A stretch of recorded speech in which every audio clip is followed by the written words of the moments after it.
చండీశ్వరుడు ఎప్పుడు శివుడి పక్కన ఉంటాడు. వినాయకుడిని సుబ్రహ్మణ్యుణ్ణి అయినా పెట్టుకోడేమో కానీ చండీశ్వరుణ్ణి మాత్రం పెట్టుకుంటాడు. ఎందుకు?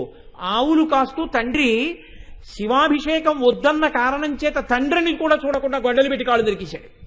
నరికేసినందుకు వెంటనే ప్రత్యక్షమై తన యొక్క ఆంతరంగికమైన సేవకుడిగా తీసుకుని, ఉరే ఇవాళ నుంచి నేను ఏదైనా తింటే శేషం మీద అధికారం నీదేరా అన్నాడు శివుడు. ఇప్పుడు మీరు శివాలయంలోకి వెళ్ళి కొబ్బరికాయ కొట్టారనుకోండి, రెండో చెక్క మీరు తెచ్చుకోవచ్చా తెచ్చుకోకూడదా? తెచ్చుకోకూడదని తీసుకెళ్లి నంది దగ్గర పెట్టేయడం, గోడ మీద పెట్టేయడం చేశారనుకోండి, మహాపాపం సంక్రమిస్తుంది. వసిన్యాది దేవతలు అమ్మవారి యొక్క నోటిని స్తోత్రం చేస్తున్నారంటే నిన్నటి రోజున కూడా దంతములను స్తోత్రం చేశారు. శుద్ధ విద్యాంకురాకార ద్విజపంక్తి ద్వయోజ్వల అని. ఇవాళ అంటున్నారు కర్పూర వీటికామోద సమాకర్ష దిగంతర అని పిలిచారు. అమ్మవారి యొక్క నోరు తాంబూల చర్వణం చేస్తోంది. తాంబూల చర్వణంతో కూడి ఉన్నటువంటి నోరు అయిన కారణం చేత ఆ నోటిలోంచి వచ్చేటటువంటి సువాసనలు 10 దిక్కులను ఆకర్షిస్తున్నాయి. 8 కదండి దిక్కులు అని అనుకోకండి. తూర్పు, పశ్చిమం, ఉత్తరం, దక్షిణం, ఈశాన్యం, ఆగ్నేయం, నైరుతి, వాయవ్యం, ఊర్ధ్వం, అధోముఖం. అందుకని దశ దిశల ఉన్నటువంటి వారు కూడా ఆ వాసన చేత ఆకర్షింపబడి ఉన్నారు. మీరు కొంచెం జాగ్రత్తగా పరిశీలనం చేయవలసి ఉంటుంది ఈ నామాన్ని. ఈ నామం చెప్పినప్పుడు మీరు ఒకటి ఆలోచించండి. అమ్మవారు తాంబూలం వేసుకుంది, బాగుంది. అది ఏ తాంబూలం? కర్పూర వీటి అంటే కర్పూర తాంబూలం వేసుకుని ఉంది ఆ తల్లి. ఇప్పుడు ఆవిడ నవ్వులుతోంది. నవ్వులుతుంటే అందులోంచి వాసన వచ్చింది. ఇప్పుడు ఈ వాసనకి దశ దిశలలో ఉన్నటువంటి వారు కూడా చాలా ఆతృతగా ఇలా నోటి వంకే చూస్తూ ఆ వాసనలు పీల్చి తృప్తి పడిపోతున్నారు. ఇది సంభవమా? ఇలా ఎవరైనా చూశారనుకోండి, అమ్మవారు ఏం చేయాలి? వాళ్ళందరికీ తాంబూలపు పిడచలు పెట్టాలి. లేదా అమ్మవారు తాంబూల చర్వణం చేస్తున్నటువంటి నోటిని అన్ని దిక్కులలో ఉన్న వాళ్ళు చూస్తున్నారనుకోండి, ఏమవుతుంది? దానికి ఏమైనా ఫలితం చెప్పారా వ్యాసుడు కానీ వసిన్యాది దేవతలు కానీ? అసలు అలా తాంబూల చర్వణం చేస్తూ అమ్మవారు కూర్చోవలసినటువంటి అవసరం ఏమిటి? అందులో కర్పూర వీటికామోద సమాకర్ష దిగంతర అంటున్నారు. కర్పూర వీటికామోద అంటే కర్పూర తాంబూలము వేసుకుని ఉన్నది.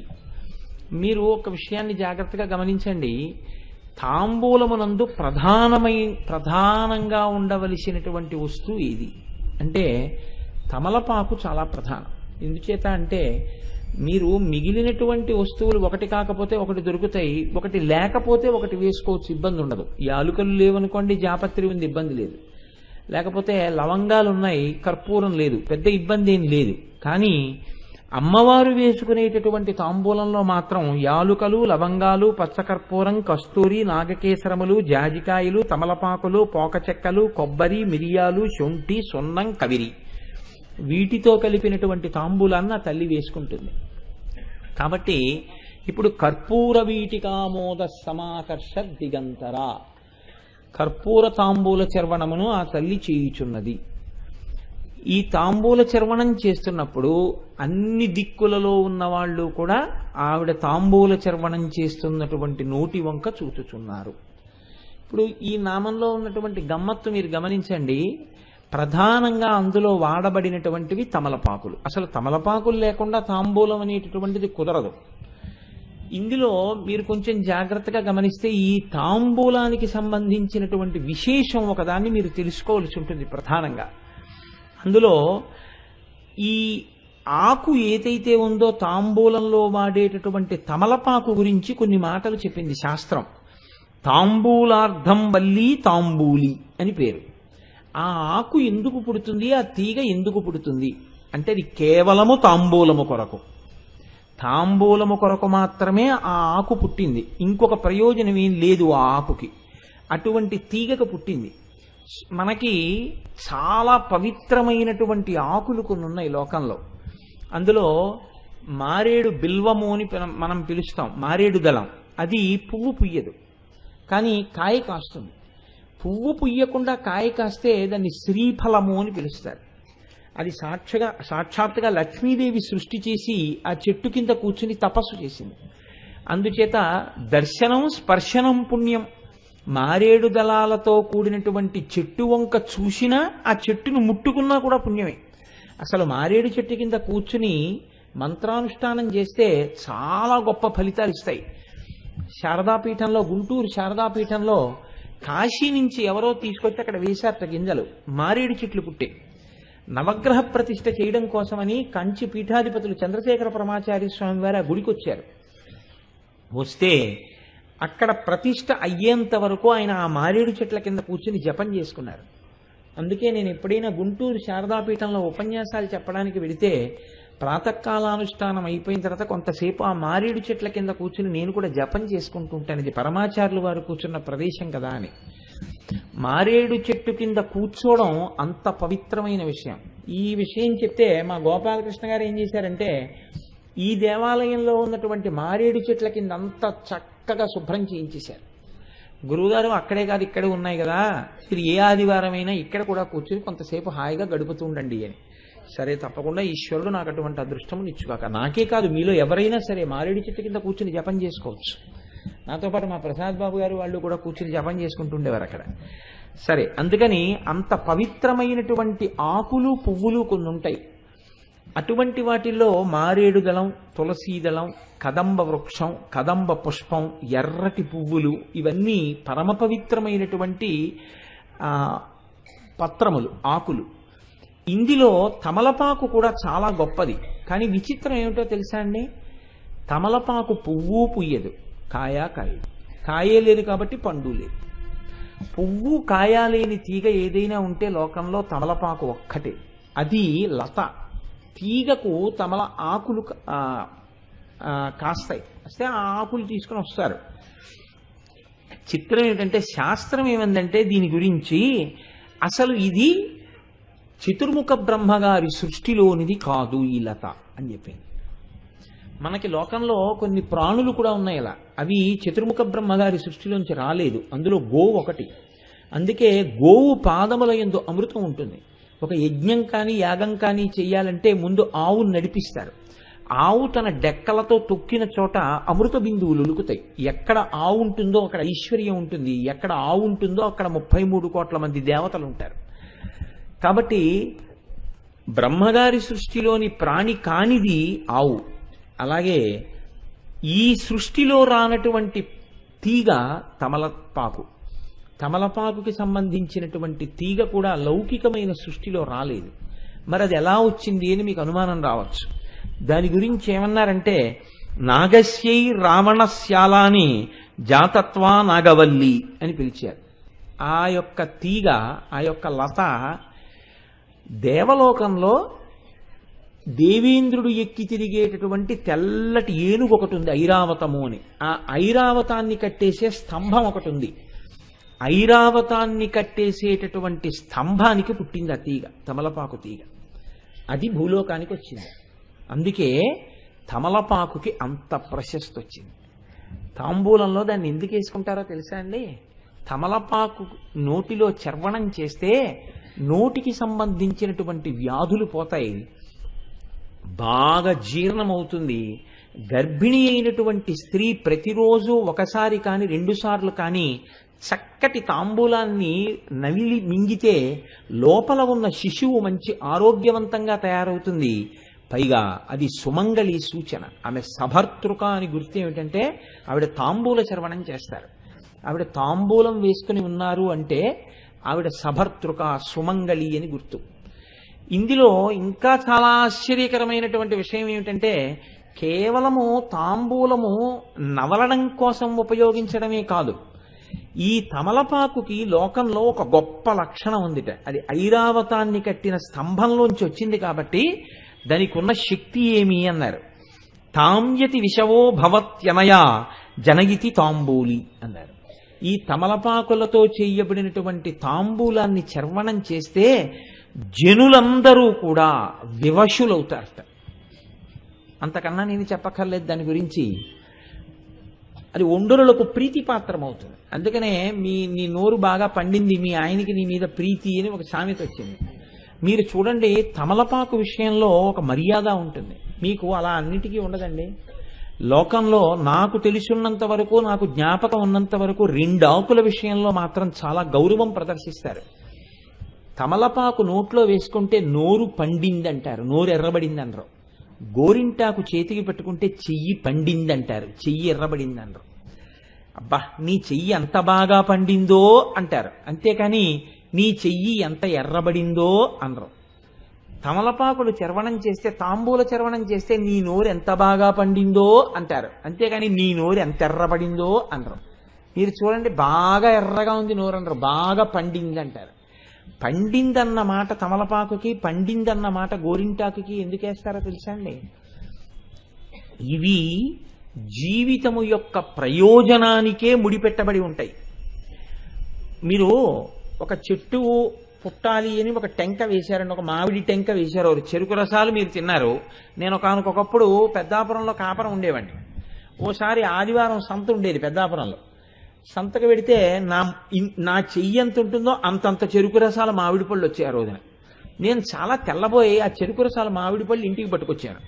పట్టుకొస్తే ఒక్క చెరుకు రసం మామిడి పండు పూర్తిగా ఎవడైనా తినగలిగితే, తిని భోజనం కూడా చేయగలిగితే వాడికి 1,00,000 రూపాయలు ఇవ్వచ్చు.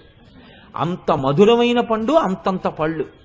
ఆ టెంక ఒక్కటే ఇంతంత టెంక ఉంది. నేను తెల్లబోయి ఇదేమిటి అసలు ఇంతంత చెరుకు రసాలు అని దాన్ని పెరట్లో పడేశాను. పడేస్తే అవి 2 చెట్లు లేచాయి మా ఇంట్లో. నా ఇంట్లో ఇప్పటికీ పెద్దాపురం ఇంట్లో అది కొద్ది రోజుల్లో నా ఇల్లు కాకుండా అవుతోంది అనుకోండి. కాబట్టి ఆ పెద్దాపురం ఇల్లు అసలు నేను వెళ్ళింది ఎక్కడ నా బుర్ర, అసలు నేను ఎప్పుడూ ఆ ఇంటికి వెళ్ళనే లేదు. ఎప్పుడో ఒకసారి గుర్తు వస్తూ ఉంటుంది. ఆ ఇంట్లో ఉన్నాయని మంచివాడు కాబట్టి ఎప్పుడో గుర్తు చేసి ఆయన అద్దిస్తుంటాడు నాకు. ఆ ఇంట్లో పెద్ద పెద్ద చెట్లు పుట్టాయి.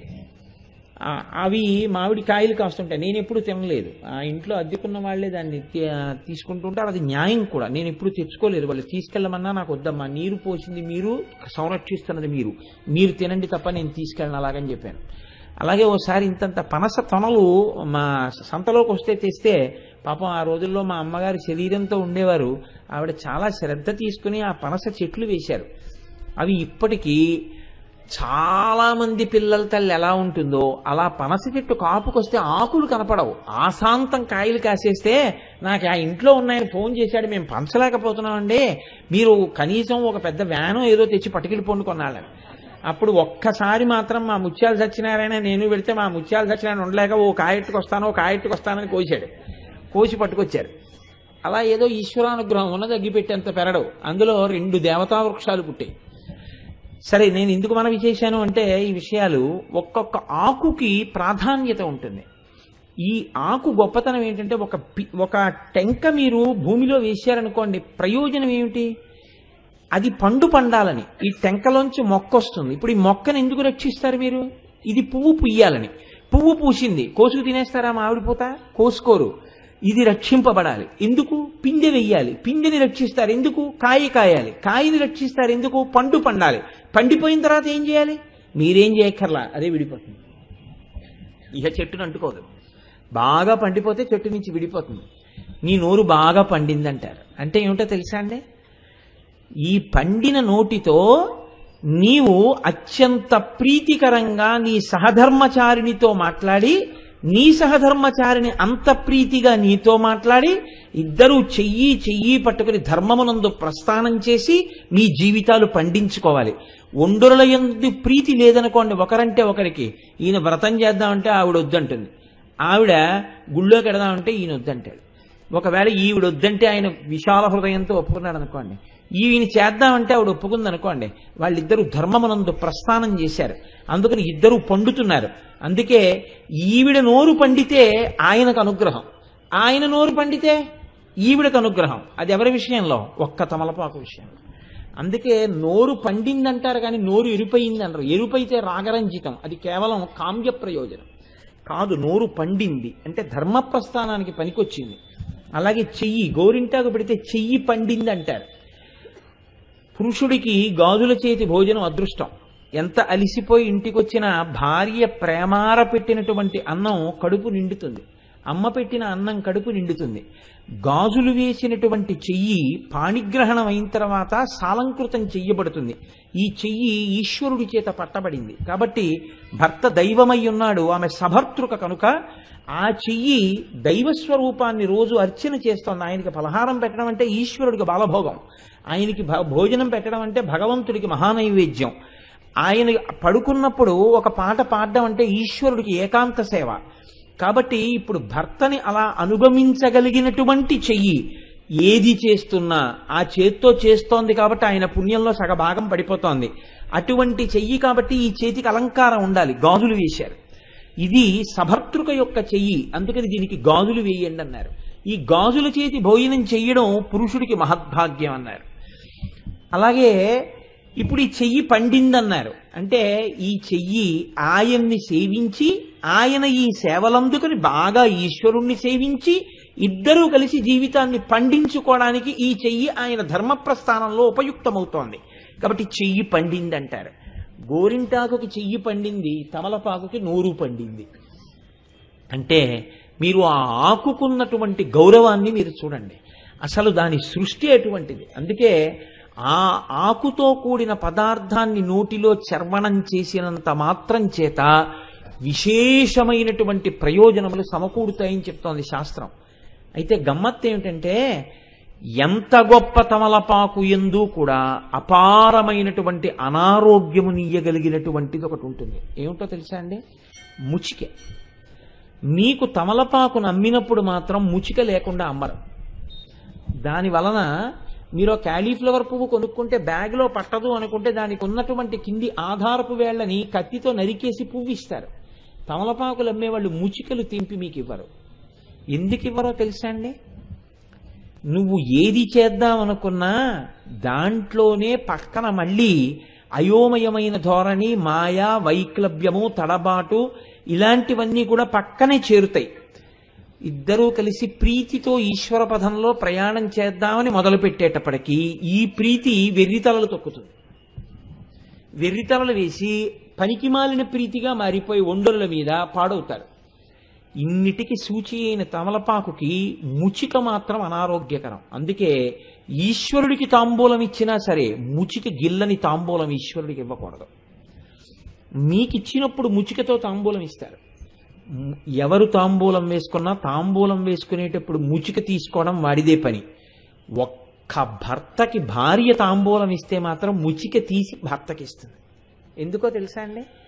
వాళ్ళిద్దరూ రెండు కాదు ఒక్కటే, మనస్సు చేత ఇద్దరు ఒకటై ఉంటారు. అందుకే తాంబూలం అక్కడ పెట్టి ఉంటే భార్య తీసి ఇస్తుంది. ప్రపంచంలో ఏదైనా సరే పెళ్ళవక ముందు తీసుకొచ్చి ఇవ్వవచ్చు, తినవచ్చు, అంటే కొన్ని పదార్థాలని.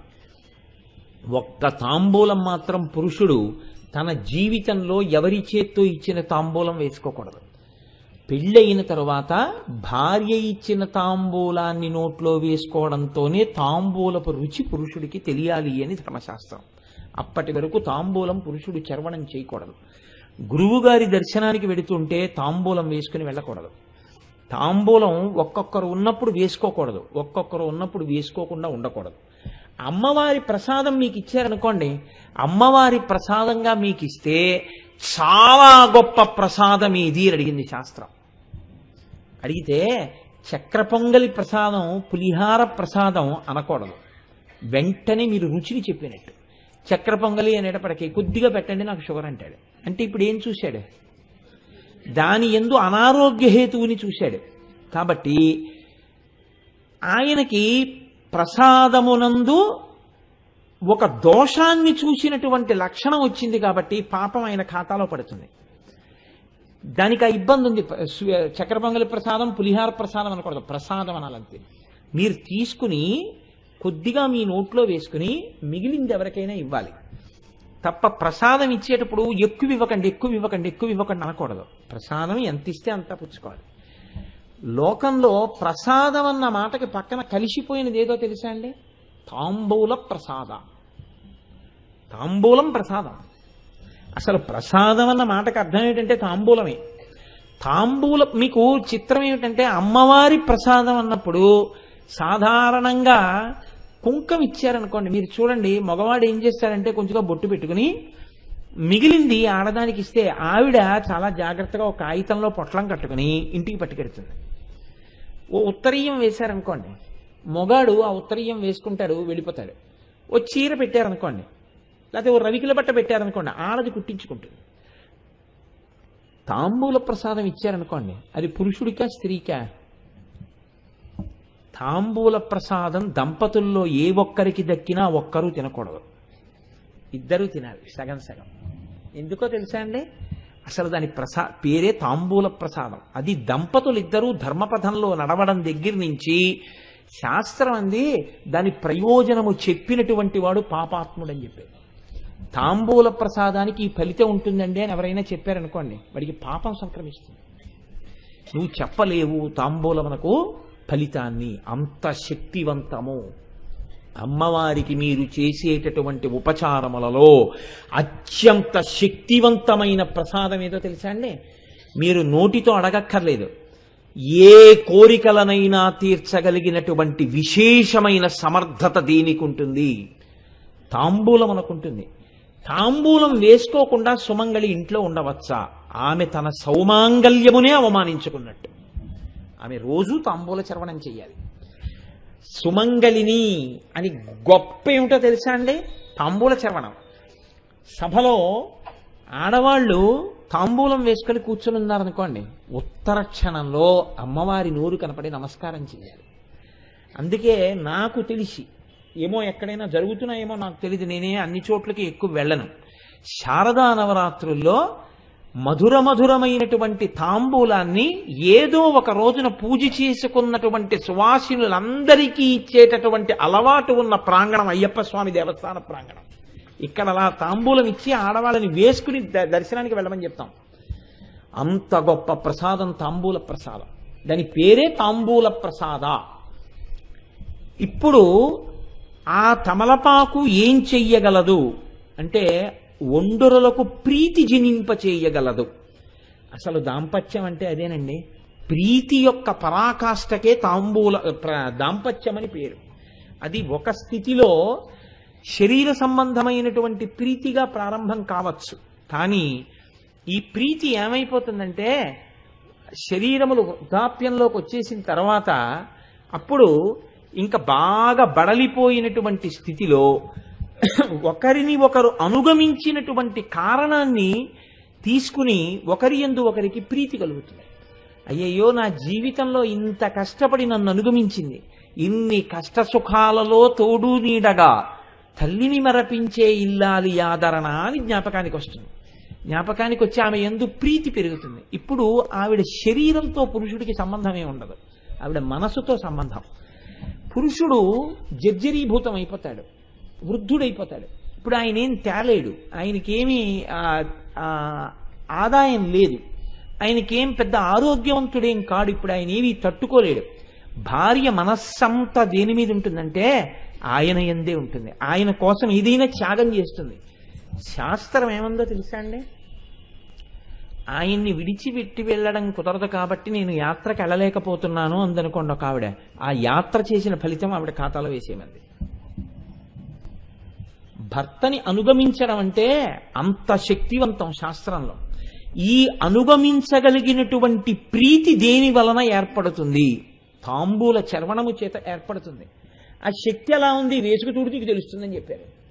కాబట్టి తాంబూల చర్వణము ఎవరికి విధి అని చెప్పారు అంటే సుమంగళి వేసుకుని తీరవలసినది.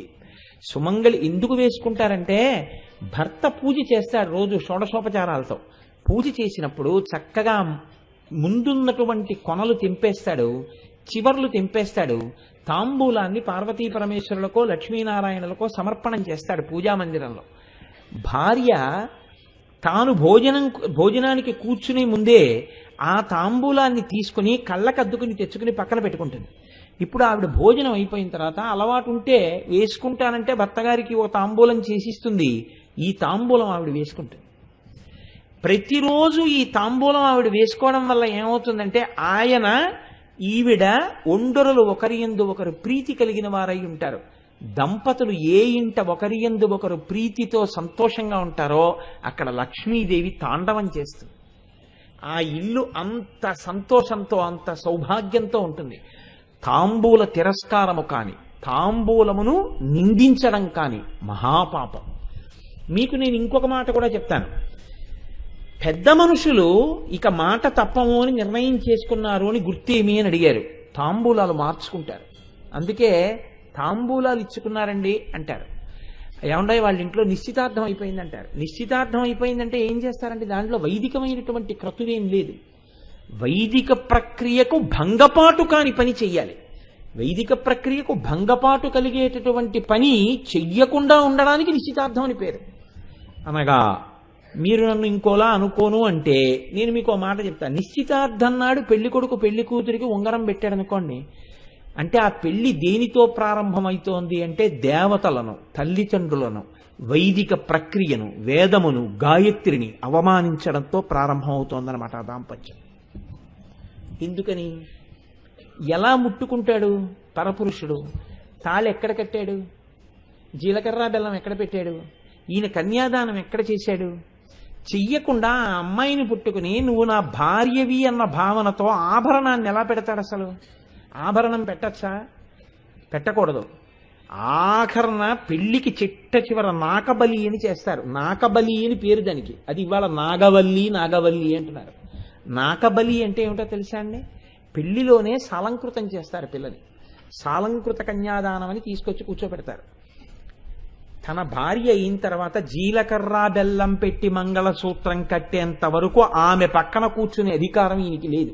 కన్యాదాత పెళ్లి భోజనాలు ఎప్పుడు పెట్టాలో తెలుసా అండి? పెళ్లి చేశాక. ఎందుకు పెడుతున్నావు భోజనాలు? వాళ్ళకేం పెళ్లి అవ్వలేదుగా ఇంకా. ఎవరికి వేయాలి మేము అక్షతలు? మీరు నన్ను పెళ్లికి పిలిచారండి. ఇవాళ రాత్రి 2 గంటలకు పెళ్లి, ఇవాళ రాత్రి 7ంటికి భోజనాలు. నేను వచ్చి భోజనం చేశాను. ఎందుకు చేశాను? రేపు మీ ఇంట్లో పెళ్లి కాబట్టి. ఇప్పుడు నేను ఎవరికైనా అక్షతలు? వాళ్ళిద్దరూ వచ్చి నాకు పెళ్లికి వెళ్ళాలంటే అసహ్యం. ఎందుకో తెలుసా అండి? వాడి కర్ణుడు కవచకుండలాలతో పుట్టినట్టు వాడు బూట్లు వేసుకుని ఉంటాడు. వాడి నమస్కారం ఏంటి? వాడికి నేను అక్షతలు ఏంటి? ఎందుకు ఇవ్వడం వాడికి నేను? వాడికి అసలు నమస్కారం చేసే యోగ్యతతో ఏ పెళ్లి కొడుకు ఉండడు.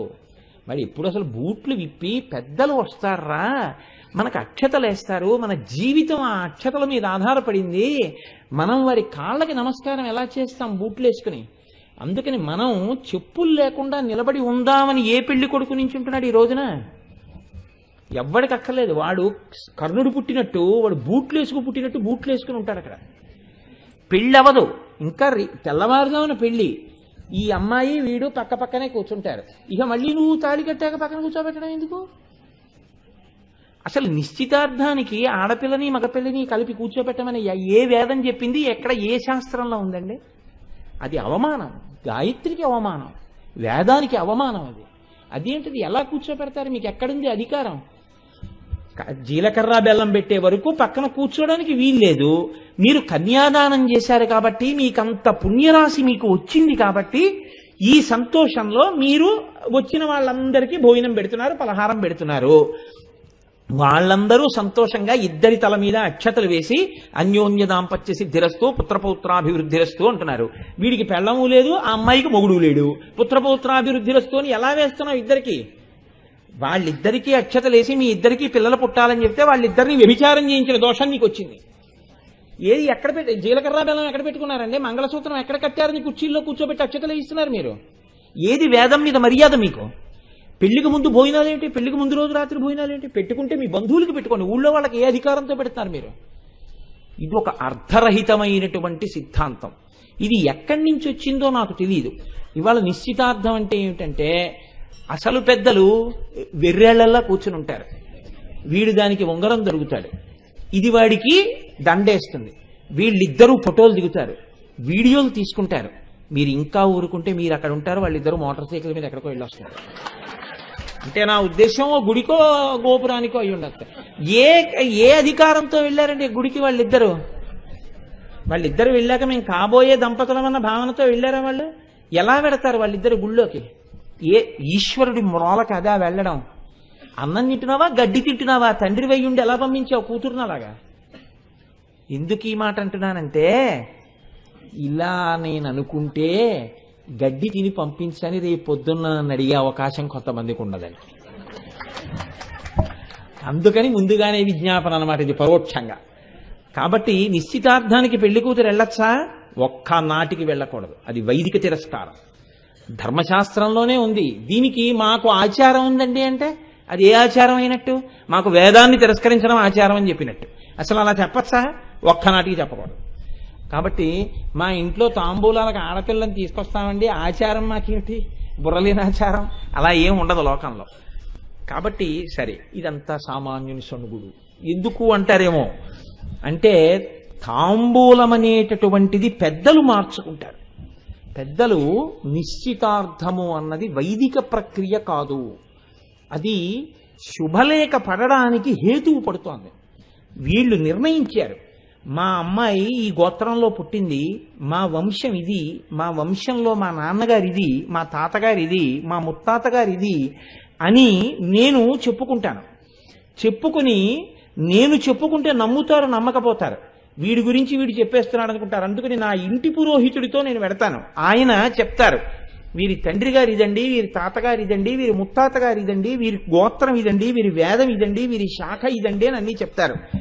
అవతల పురోహితుడు అవతల వారి గురించి చెప్తాడు, వీరి తండ్రి గారిది, తాతగారిది, ముత్తాతగారిది అని చెప్తారు. ఇప్పుడు ఈ పిల్ల గురించి పిల్లాడి గురించి తెలుసున్న వాళ్ళు కాబట్టి విచారణ చేస్తారు. బాగుంది, 5 సరిపోవాలి. అది తుల్యశీల వయోవృత్తాం తుల్యాభిజన లక్షణం. 5 శీలము, వయస్సు, వృత్తము, అభిజనము, లక్షణము 5 సరిపోయాయి అని అనుకుంటే పెద్దలు నిర్ణయం చేస్తారు, ఈ పిల్లని పిల్లాడికి, పిల్లాడిని పిల్లకి ఇవ్వండి అని. మీరు చూడండి, చాగంటి కోటేశ్వరరావు గారికి చిరంజీవి లక్ష్మీ సౌభాగ్యవతి సుబ్రహ్మణ్యేశ్వరిని ఇచ్చి, అంటే నా పెళ్లి అయిపోయిన విషయాన్ని ప్రస్తావన చేస్తున్నారు సుమండి, ఇచ్చి అంటాం. ఇచ్చి పుచ్చుకుని అలా ఏం ఉండవు. వారు వీరు కలిసి వివాహం జరుగుతుందంటే ఇద్దరు కలిసి ధర్మపథంలో నడుస్తారు. ఇలా నడిచేటప్పుడు ముందు పెద్దలు అంగీకరిస్తారు, ఒకరితో ఒకరు అంగీకరించి ఈయన చేతిలో పట్టుకున్న తాంబూలాన్ని ఆయనకిస్తాడు, ఆయన చేతిలో పట్టుకున్న తాంబూలాన్ని ఈయనకిస్తాడు. తమలపాకులలో పెట్టబడిన 2 అరటిపళ్ళు అంత గొప్పవి. 2 అరటిపళ్ళు పెట్టి తమలపాకుల్లో వక్కలు వేసి మార్చుకుంటే ఇక ఆ పెళ్లి నిశ్చయమైపోయినట్లే. ఇంకా ఇంతకన్నా మంచి సంబంధం ఏదో వచ్చిందనుకోండి, అప్పుడు మీరు ఏమనుకోకుండా అబద్ధాలు అనకూడదు. ఇక నిశ్చితార్థం అయిపోతే ఆ పెళ్లి అయిపోయినట్టు లెక్క. సరే, వేరు కారణాలకి వేరు ప్రాయశ్చిత్తాలు వేరు కోణంలో చెప్పారు. ఇప్పుడు అవి అమంగళకరమైన విషయాల గురించి నేను మాట్లాడను. కాబట్టి దానికి ఏది పెద్దలు ఒప్పుకున్నారు అనడానికి గుర్తేది? తాంబూలం ఇచ్చి పుచ్చుకుంటారు. అందుకే తాంబూలాలు ఇచ్చేశారండి అంటారు. తాంబూలాలు ఇచ్చేశారు అని ఒక సామెత కూడా వచ్చింది లోకంలో, కన్యాశుల్కం నాటకాన్ని ఆధారం చేసుకుని. అంటే అది నిశ్చయం అయిపోయిందిరా, ఇక నువ్వేం చేస్తావు, జుత్తు పట్టుకోండి అంతే. కాబట్టి పెద్దలు తాంబూలాలు మార్చుకోవడం అంటే ఆ స్థాయి. ఇంటికి ఎవరైనా మహాత్ములు వచ్చారనుకోండి, ఏం చెయ్యాలని అడిగింది శాస్త్రం. నీకు ఏమీ చేత కాకపోయినా వాడికి తాంబూలం ఇవ్వడం చేత కావాలి. ఇంట్లో తమలపాకులు అరటిపళ్ళు పెట్టుకుని ఇంటికి పెద్దలు వచ్చి వారు వెళ్ళిపోయే ముందు వారి చేతిలో తాంబూలం పెట్టి నమస్కారం చేయాలి. తాంబూలం అంటే ఇవాళ ఏమైపోయిందంటే దక్షిణ అన్న శబ్దం వచ్చేస్తోంది. దక్షిణ కాదు, తాంబూలం అంటే పళ్ళు, వక్క, తమలపాకులు అంతే. ఈ 3 కలిపి వారి చేతిలో పెట్టి నమస్కారం చేస్తే, ఒకవేళ మీరు వారికి ఉపచారం చేయడం చేత కాకపోయినా మీరు సంపూర్ణంగా ఉపచారాలన్నీ వారికి చేసినట్టు లెక్క. తాంబూలం అంత గొప్పది. అందుకే మహాభారతం విరాట పర్వంలో ఒక గమ్మత్తు చెప్పారు. బృహన్నల సభలోకి వచ్చాడు విరాట మహారాజు గారి దగ్గరికి. అప్పటి వరకు ఆయన చూడలేదు. ఆయన వచ్చి అన్నాడు, నేను అంతఃపురంలో ఉన్న ఆడపిల్లలకి నృత్యము గరపంగా నాకు నేర్పు కలదు, నేను ఆడపిల్లలకి నృత్యం నేర్పుతాను, నువ్వు అనుమతి ఇయ్యి, నేను అంతఃపురంలో ఆడపిల్లలకి శిక్షణ ఇస్తానన్నాడు. నా కూతురుంది ఉత్తర, శిక్షణనిస్తావా అన్నాడు. ఇస్తానన్నాడు. తేరిపారి చూశాడు బృహన్నల వంక. ఎవరో మహారాజాధిరాజు గొప్ప విలుకాడిలా ఉన్నాడు, ఈ పేడి రూపంతో ఉన్నాడేమిటి అనుకున్నాడు. ఈయన్ని చూస్తే మనిషి పేడిగా ఉన్నాడు కానీ బహుగౌరవనీయుడు అనుకున్నాడు. అందుకే మిగిలిన వాళ్ళకి చెయ్యని సత్కారం అర్జునుడికి ఒక్కడికే చేశారు. ఉత్తరని పిలిపించాడు సభలోకి. ఉత్తర సభలోకి వచ్చింది. శిరస్సు మార్కొని ఉత్తర చేతిలో తాంబూలం పెట్టి, విరాట మహారాజు ఇది పట్టుకెళ్ళి నీ కాబోతున్నటువంటి గురువు ఆ బృహన్నల చేతిలో పెట్టి నమస్కారం చెయ్యి అన్నాడు. ఉత్తర ఆయనకి తాంబూలం ఇచ్చి నమస్కారం పెట్టింది. మీ ఇంటికి మహాత్ములు ఎప్పుడు వస్తారో మీకు తెలుసా? మీకు తెలియకపోవచ్చు. ఈశ్వరానుగ్రహం కలిగితే గుర్తేమిటో తెలుసా అండి? ఎప్పుడూ ఎవరి దగ్గర ఏది ఆశించనటువంటి వాడు మీ ఇంటికి వస్తాడు. ఆయన ఎప్పుడు ఏమి ఆశించాడు ఎవరి దగ్గర, ఈశ్వరుణ్ణి నమ్మి ఉంటాడు. ఆయన ఒక రోజున మీ ఇంటికి వస్తాడు. ఊరకరారు మహాత్ములు వారథముల ఇండ్ల కడకు వచ్చుటలెల్లన్ కారణము మంగళములకు. మీరొచ్చుట శుభము మాకు నిజము మహాత్మా. ఆయన తాంబూలం ఇవ్వకుండా మీరు ఆయన్ని పంపించేశారనుకోండి, మహాపాపం సంక్రమిస్తుంది. అంటే మర్యాద చేయలేదనమాట ఆయనకి. నీవు మర్యాదకి తగినవాడవు కావు అని చెప్పి ఇంట్లోంచి ఆయన్ని పంపించినట్టు. మీరు ఏం చేశారు కాదు, ఆయనకి తాంబూలం ఇచ్చారా లేదా, ఇది చాలా ప్రధానం. ఒక్కొక్కసారి ఈశ్వరుడు గొప్ప అవకాశాలు ఇస్తాడు. మీరు అనుకోకుండా వస్తారు మహాత్ములు. మీరు వారి చేతికి తాంబూలం ఇవ్వకుండా వారిని పంపించేశారనుకోండి, వారిని అవమానించి పంపినట్టుగా లెక్కలోకి వస్తుంది. కాబట్టి తాంబూలం ఇచ్చి పంపాలి. తాంబూలం ఇచ్చి పంపాలంటే మీ ఇంట్లో ఎప్పుడు ఏముండాలి? ఎప్పుడూ తమలపాకులు ఉండాలి. కాబట్టి గృహస్థు జీవితంలో ఎంతో సంబంధం పెట్టుకుని గృహస్థు ఎప్పుడూ ఇంట్లో ఉంచుకోవలసిన వస్తువేది? తమలపాకులే. ఒక ఇల్లాలు వస్తుంది, బొట్టు పెట్టి 2 పళ్ళు పెట్టి ఆ తాంబూలం ఇవ్వాలి. ఇస్తే ఆ తాంబూలం పుచ్చుకున్నందుకు ఇందిరా ప్రతిగృహ్ణాతు ఇందిరావై దదాతి చ, లక్ష్మీదేవి పుచ్చుకుంది, లక్ష్మీదేవికి ఇచ్చింది, అంతే. ఆ ఇంట ఆ రోజున అమ్మవారు పూజింపబడింది. కాబట్టి తమలపాకులు లేని ఇల్లు ఉండొచ్చా? ఉండకూడదు. రేపటి వరకు తమలపాకులున్నాయి, ఎల్లుండికి తమలపాకులు ఉన్నాయంటే రేపు కొని తెచ్చేసుకుని ఫ్రిడ్జ్లో పెట్టేసుకోవాలి. ఇప్పుడంటే ఫ్రిడ్జులు ఉన్నాయి. ఫ్రిడ్జులు లేని రోజుల్లో కూడా తమలపాకులు ఇంట్లో లేకుండా ఉండేవారు కదా. తమలపాకులు ఇంట్లో ఉంటాయి. ఇప్పుడు చెప్పండి, అమ్మవారు తాంబూలం మామూలుగా వేసుకుంటోందా, మీకు ఇవన్నీ చెప్పించాలని అనుకుంటోందా? నాకు చెప్పండి. ఇప్పుడు తమలపాకుకే ఇంత గొప్ప ఉంటే అమ్మవారి తాంబూల ప్రసాదం ఎంత శక్తివంతమై ఉంటుంది. కాబట్టి ఇంత గొప్ప తమలపాకులు ఏవైతే ఉన్నాయో జీవితాన్నే పండించగలిగినటువంటి తమలపాకులు, అటువంటి తమలపాకులతో చేయబడినటువంటి తాంబూలాన్ని అమ్మవారు చర్వణం చేస్తోంది.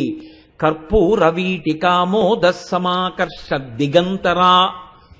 ఇప్పుడు ఇందులో మీరు గమ్మత్తు చూడండి. నేను తాంబూల చర్వణం చేస్తున్నాను అనుకోండి.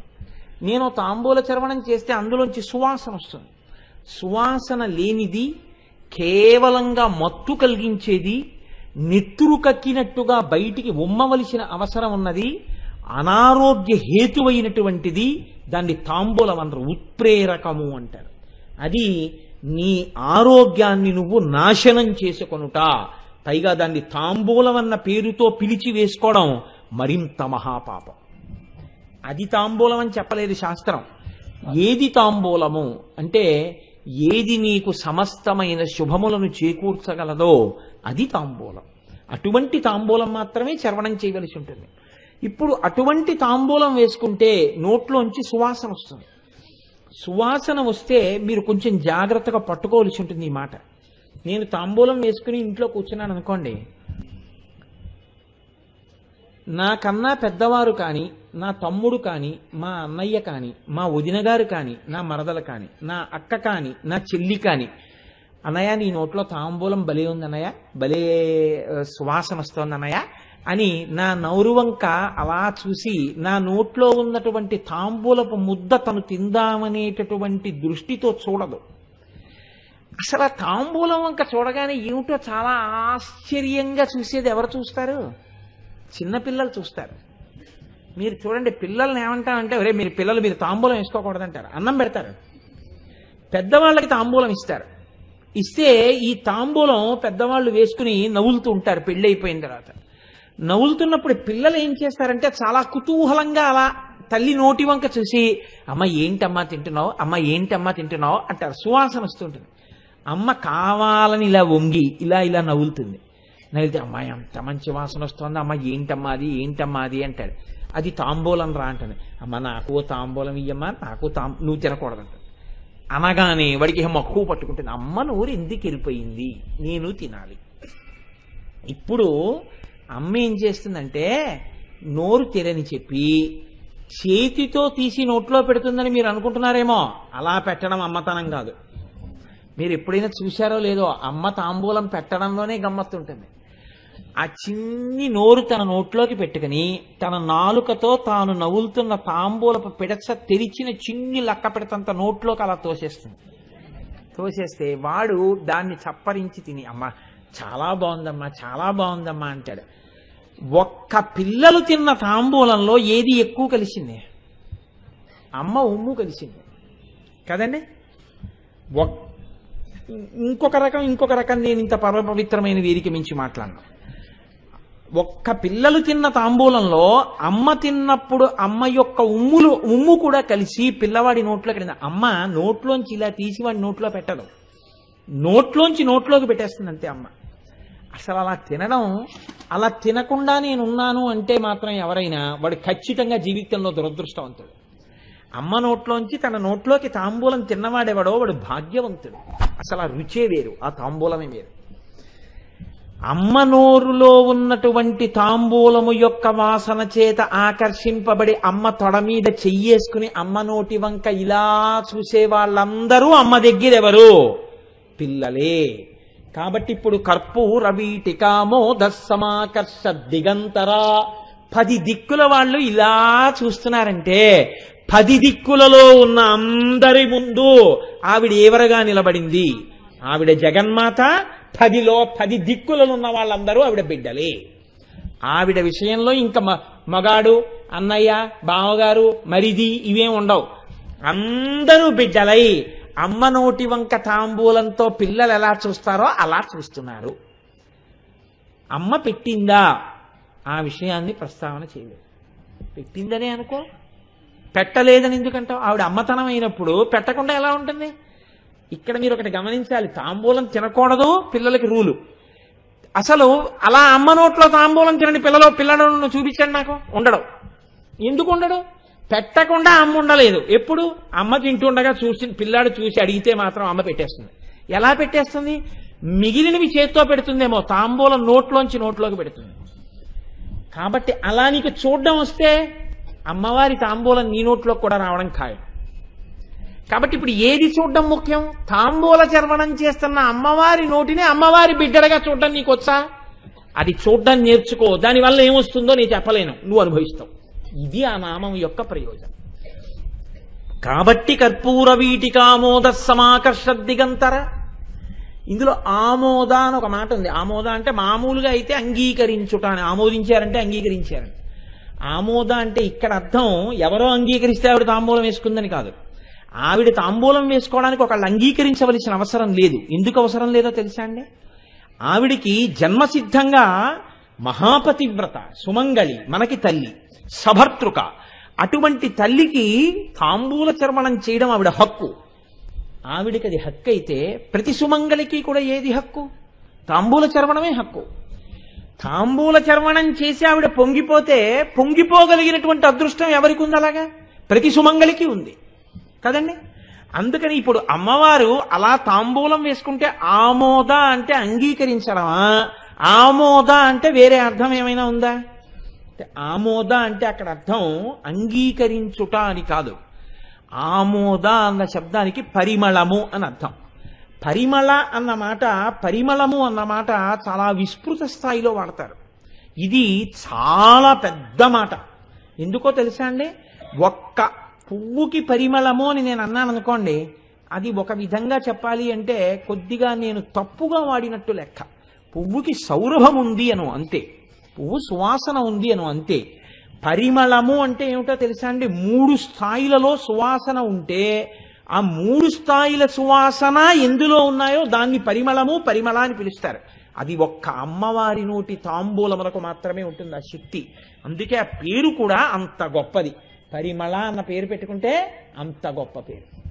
కాబట్టి చూడండి, ఇప్పుడు అది చాలా దూరం వెళ్ళిపోయింది అనుకోండి.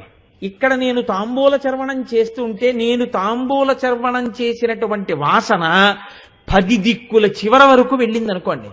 అప్పుడు ఆ వాసనని ఏమంటారో తెలుసా అంటే అటువంటి సువాసనని పరిమళంలో ఆమోద అంటారు. అంటే ఇక్కడ వేసుకున్న తాంబూలం వాసన 10 దిక్కుల యొక్క చివర వరకు వెడుతుంది. అంత దూరం వెడితే దాన్ని ఆమోద. ఎవరైనా అటువంటి తాంబూలం వేసుకోగలరా లోకంలో? ఎవ్వరూ వేసుకోలేరు. ఎవరు వేసుకోగలరు? అమ్మవారు ఒక్కరే వేసుకుంటారు. 2, మనస్సును ఆకర్షిస్తే సమాకర్షి. ఎందుకో తెలుసా అండి? ఆయన అప్పటి వరకు బాగానే ఉన్నాడు, చక్కగా ఏదో సంతోషంగా అప్పటి వరకు ఏదో పూజా పునస్కారం అన్నీ చేసుకున్నాడు, పడుకోవడానికి వెళ్ళిపోతున్నాడు. ఆవిడ తాంబూలం వేసుకుని ఎర్రటి నోటితో పడుకోవడానికి వెళ్ళిపోతోంది. ఈయన చూసి, బా హాయిగా అలా తాంబూలం వేసుకు పడుకుంటే రేపటికి తెల్లవారేటప్పటికి కాస్త ఈ పళ్ళు చికాగ్గా లేకుండా హాయిగా ఉంటుందేమో అనిపించింది, నాకు కూడా ఓ తాంబూలం ఇవ్వోయ్ అన్నాడు. ఇప్పుడు ఈయన మనస్సుని ఆకర్షించింది ఆ తాంబూలం వాసన. అంటే ఎప్పుడు ఏదో కొద్ది దగ్గరలో ఉంటే ఆకర్షిస్తే, మనస్సుని రంగు చేత కాని వాసన చేత కాని యువతల వారి మనసుని అది ఆకర్షించగలిగితే సమాకర్షి కాదు. అది కేవలం ముక్కుకి మాత్రమే సుఖాన్నిస్తే సురభి.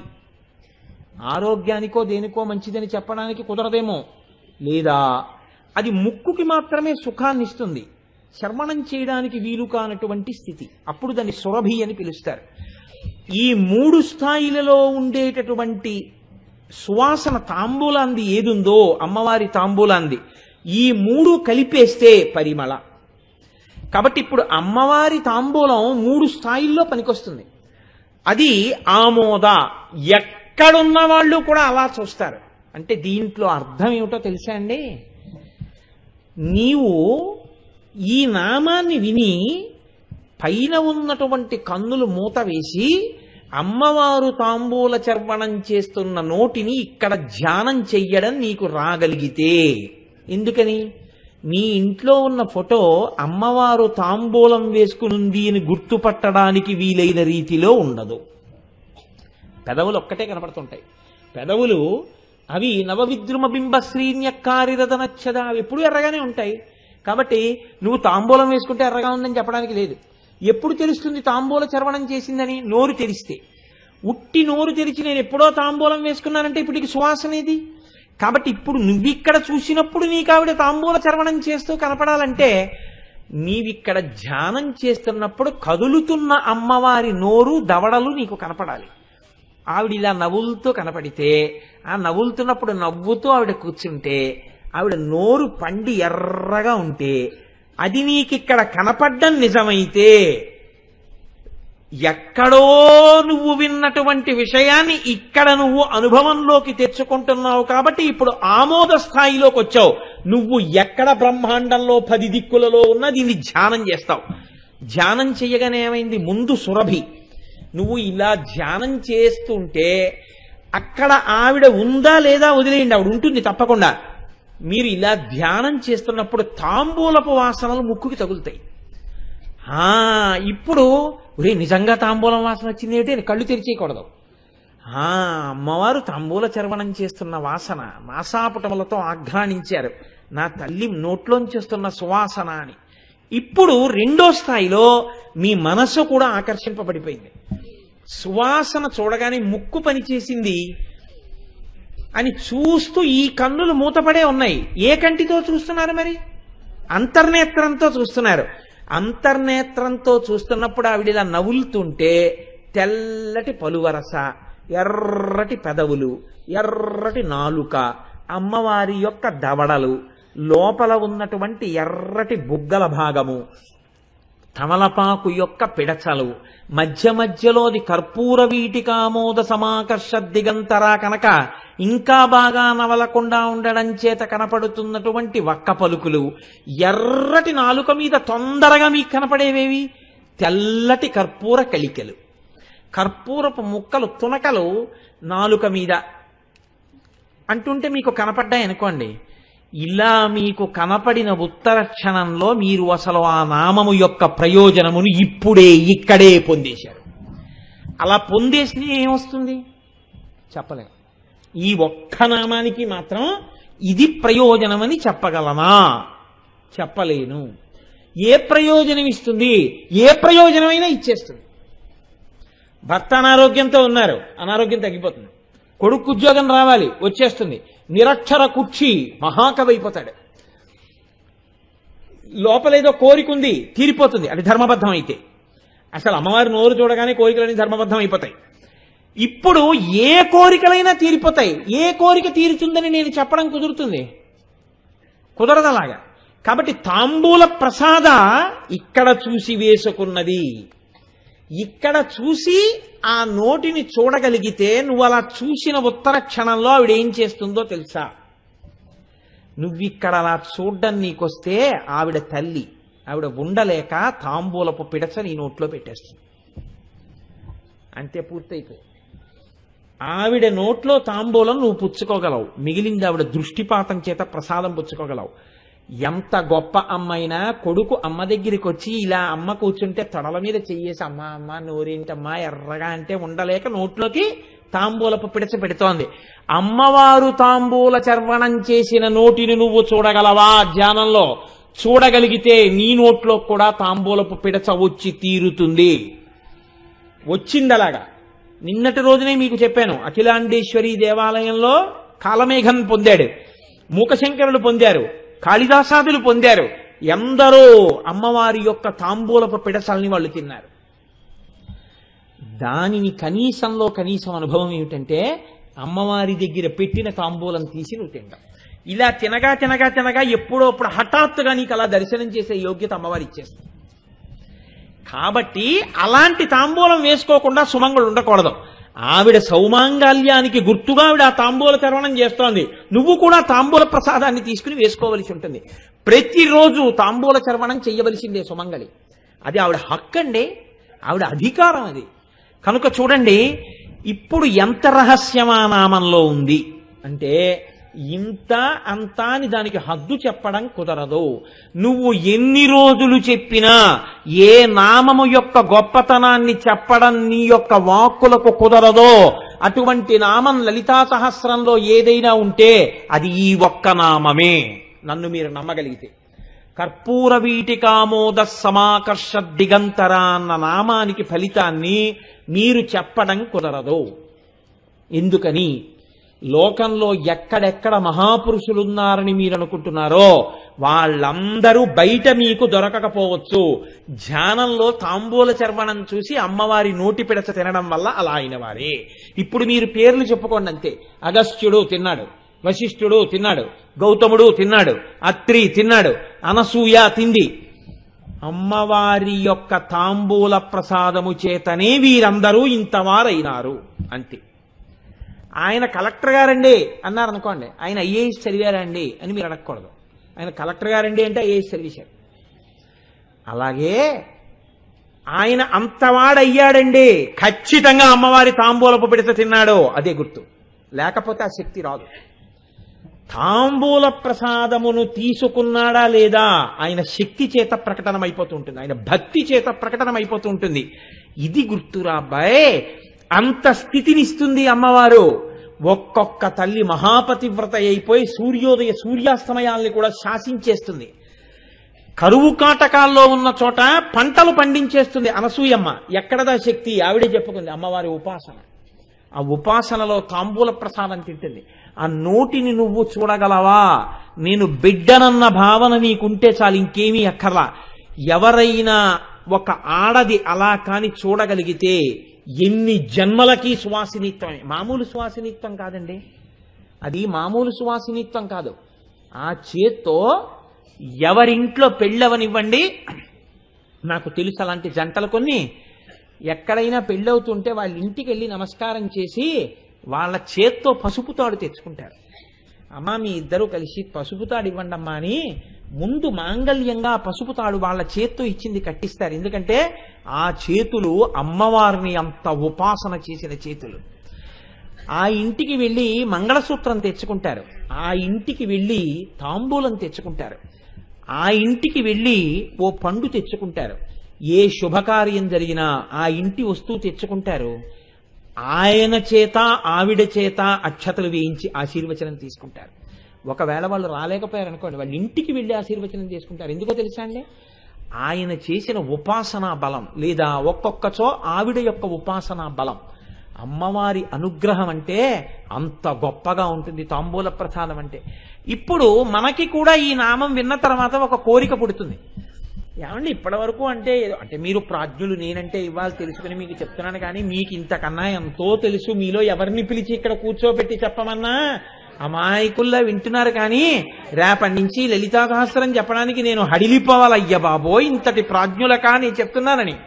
అంటే తెలియనట్టుంటారు కాబట్టి వెర్రండి, వీళ్ళందరికీ ఏమీ తెలియదు అనుకుని చెప్పేస్తూ ఉంటాను. అదృష్టం ఏమిటంటే మీ భక్తి అండి. ఇవాళ మాస శివరాత్రి, ఇంత గొప్ప రోజున ఈ నామం నడుస్తోంది దసరా సంధ్య వేళలో. పార్వతీ పరమేశ్వరుడు ఎంత ప్రసన్నులవుతారో మీరు ఆలోచించండి. ఇవాళ సభలో ఉన్న వాళ్ళందరికీ పుష్కల భాగ్యమే భాగ్యం. కనుక చూడండి, దుర్వాసో మహర్షి అంటున్నారు అమ్మవారి వంక చూసి, కర్పూర సాంద్రవీటి కబళిత వదనా రవింద కమనీయాం కంబు సహోదర కంఠ ప్రలంబమానాక్షముక్తిక కలాపాం అని స్తోత్రం చేశారు ఆయన. అంటే వెనక చాలా పెద్ద స్తోత్రం ఉంటుంది అనుకోండి. ఇందులో కర్పూర సాంద్రవీటి కబళిత వదనా రవింద కమనీయాం, అమ్మా కర్పూర తాంబూల చర్వణం చేస్తూ ఉండడం వల్ల నీ యొక్క నోరు ఎర్రగా కనపడుతూ అందులోంచొస్తున్న సువాసనలు నేను ఆఘ్రాణిస్తున్నాను. అంత ఎర్రటి నోటితో కూడినటువంటి పరమ పవిత్రమైన పద్మము వంటి నీ ముఖాన్ని దర్శనం చేస్తున్నాను అని దుర్వాసో మహర్షి ఆర్యాద్విషతిలో స్తోత్రం చేశారు. ఇవి విన్నంత మాత్రం చేత అమ్మవారు ఆనాడు పలికించిన మాటలను ఇవాళ మీరు విన్నట్టే మీ చెవులతో. అదే భాగ్యహేతు. కనుక చూడండి, దుర్వాసో మహర్షికి ప్రత్యక్షమైన దర్శనమిచ్చిన ఆ తల్లి అలాగే దర్శనమిచ్చింది. శంకర భగవత్పాదులు అమ్మవారి దర్శనం పొందనటువంటి క్షణం లేదు. శంకరాచార్యుల వారి శక్తి అంటే ఎటువంటి శక్తో తెలుసా అండి? అసలు మూకాంబికా క్షేత్రంలో అమ్మవారు లేదు, అమ్మవారు కనపడేది కాదు ఎవరికి. ఎందుకంటే అక్కడ ఒక శివలింగం ఉండేది అంతే. ఎవ్వరికి అక్కడ మూకాంబిక అమ్మవారు ఉంటుందని తెలిసంతే, కానీ అమ్మవారు ఎవరికి కనపడేది కాదు. శంకరాచార్యులు వారు వెళ్ళి ఆ మూకాంబికా క్షేత్రంలో ఆ కల్లూరులో ఒక అరుగు మీద కూర్చుని ధ్యానం చేశారు. ధ్యానం చేస్తే ఎవరి కంటికి కనపడకుండా అమ్మవారు అక్కడ ఎలా కూర్చుందో అమ్మవారు ఇక్కడ కనపడింది. కనపడితే శంకరాచార్యుల వారు వెంటనే ప్రార్థన చేశారు. అమ్మా, శంకరాచార్యుల వారి యొక్క దయ ఏమిటో తెలుసా అండి? ఆయన ఏది చూసినా మళ్ళీ అమ్మవారిని ప్రార్థన చేసి తన శిష్యులకి అనగా లోకానికి అంతటికి అందించేశారు. తను దాచుకోలేదు ఆయన. అమ్మా, నేను దర్శనం చేశాను, రేపు నీ బిడ్డలందరూ కూడా చూడాలి కదా, అలా చూడ్డానికి వీలుగా అమ్మా నన్ను అనుగ్రహించు అన్నారు. అంటే ఆవిడంది, అయితే నేను నీకు ఎలా కనపడ్డానో చెప్పి ఇలాంటి శిల్పాన్ని చెక్కించు, అలా నేను వచ్చి కూర్చుంటానండి. ఆయన ధ్యానంలోంచి లేచారు, ఒక శిల్పి వచ్చాడు. ఆయన చెప్పారు, ఉత్తర క్షణంలో తయారైపోయింది. పరమశివుడే అంటే అమ్మవారిని ప్రతిష్ఠ చేశారు. ఇప్పుడు మీరు చూస్తున్న మూకాంబిక శంకర భగవత్పాదులు తీసుకొచ్చి కూర్చోపెట్టినటువంటి మూర్తి. శంకరాచార్యుల వారు అమ్మవారి యొక్క రూపాల్ని ఇక్కడ దర్శనం చేశారు. అంతటి మహాభక్తుడు, అంతటి జ్ఞాని. ఆ శంకర భగవత్పాదులు ఒక ప్రయత్నం చేస్తున్నారు. వీళ్ళకి ఒక్కసారి తాంబూల చర్వణం చేస్తున్న అమ్మవారి నోరు చూపించాలి అనుకున్నారు. వీళ్ళు చూసిన, ఒక్కసారి విన్న, జ్ఞాపకం పెట్టుకున్న వీళ్ళు తరించిపోతారు. కాబట్టి ఆయన ఒక గొప్ప సన్నివేశాన్ని రూపకల్పన చేశారు. మామూలుగా శ్లోక రచన అంటే అన్నీ ఒక్కలా ఉండవండి. శంకరాచార్యులు వారి శ్లోకాలు ఒక్కొక్క చోట ఆయన ఏం చేస్తారంటే ఒక నాటకీయమైన సన్నివేశాన్ని చిత్రీకరిస్తారు. అప్పుడు మీకు ఎలా ఉంటుందంటే శ్లోకం చదువుకుని శ్లోకార్థం వింటున్నట్టు ఉండదు, మీరు నాటకం చూస్తున్నట్టు ఉంటుంది. ఆ శ్లోకంలో ఆయన అంటారు, రణీజిత్వా దైత్యానపహృత శిరస్త్రైః కవచిభిః నివృత్యై చండాంశస్త్రిపురహర నిర్మాల్య విముఖైః విశాఖేంద్రోపేంద్రో శశి విసిత కర్పూర శకలాః విలీయంతే మాతస్తవ వదన తాంబూల కబళాః. నిజానికి కనీసం ఈ ఒక్క శ్లోకం పిల్లలకి రావాలి.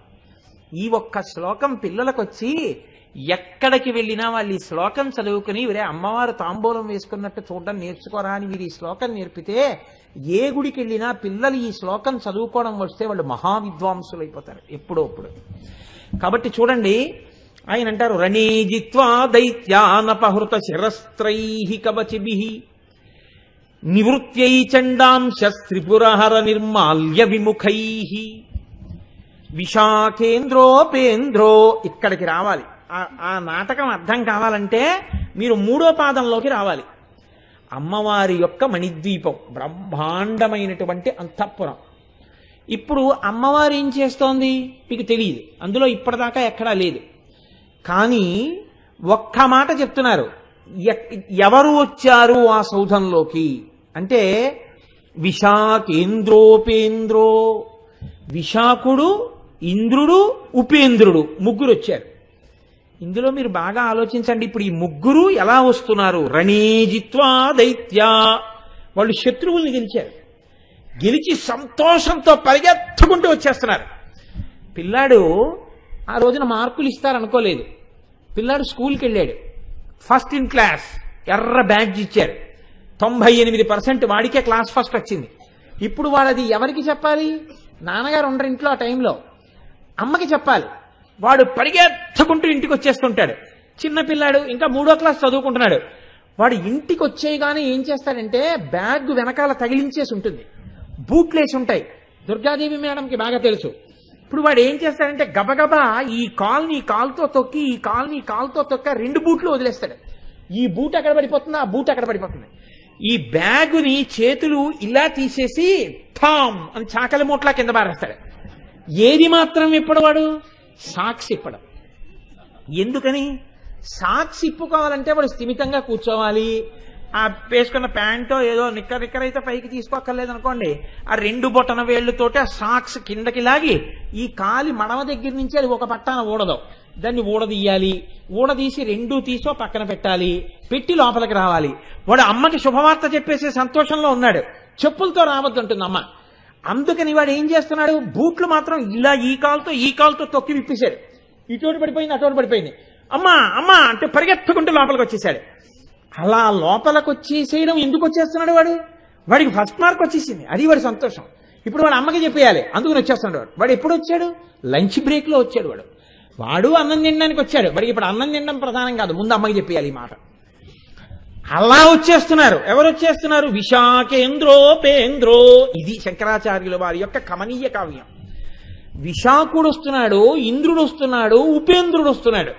ఇక్కడ మళ్ళీ యుద్ధానికి వెళ్ళినటువంటి వాళ్ళని ఏ ప్రోటోకాల్లో చెప్పాలో, ఏ మర్యాదలో చెప్పాలో ఆ మర్యాదలో చెప్పారు. మీకు మామూలుగా లోకంలో చూస్తే విశాఖ అంటే సుబ్రహ్మణ్యేశ్వర స్వామి, ఇంద్రుడు, ఉపేంద్రో శ్రీ మహావిష్ణువు.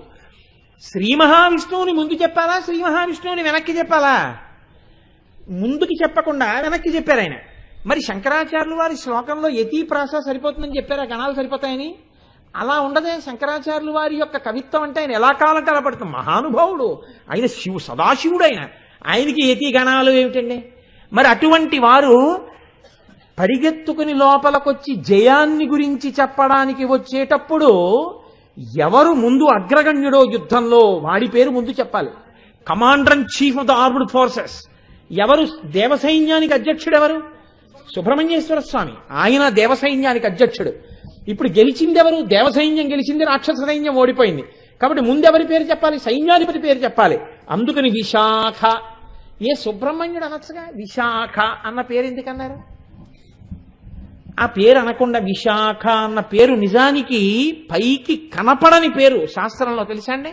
విశాఖుడు అన్న పేరు సుబ్రహ్మణ్యుడికి ఎప్పుడు ఉంటుందంటే, ఒక చెట్టు ఎండిపోయి ఉందనుకోండి, ఇప్పుడు అపర్ణ, ఆకులు లేవు, ఆకులు లేనితనం అమ్మవారు.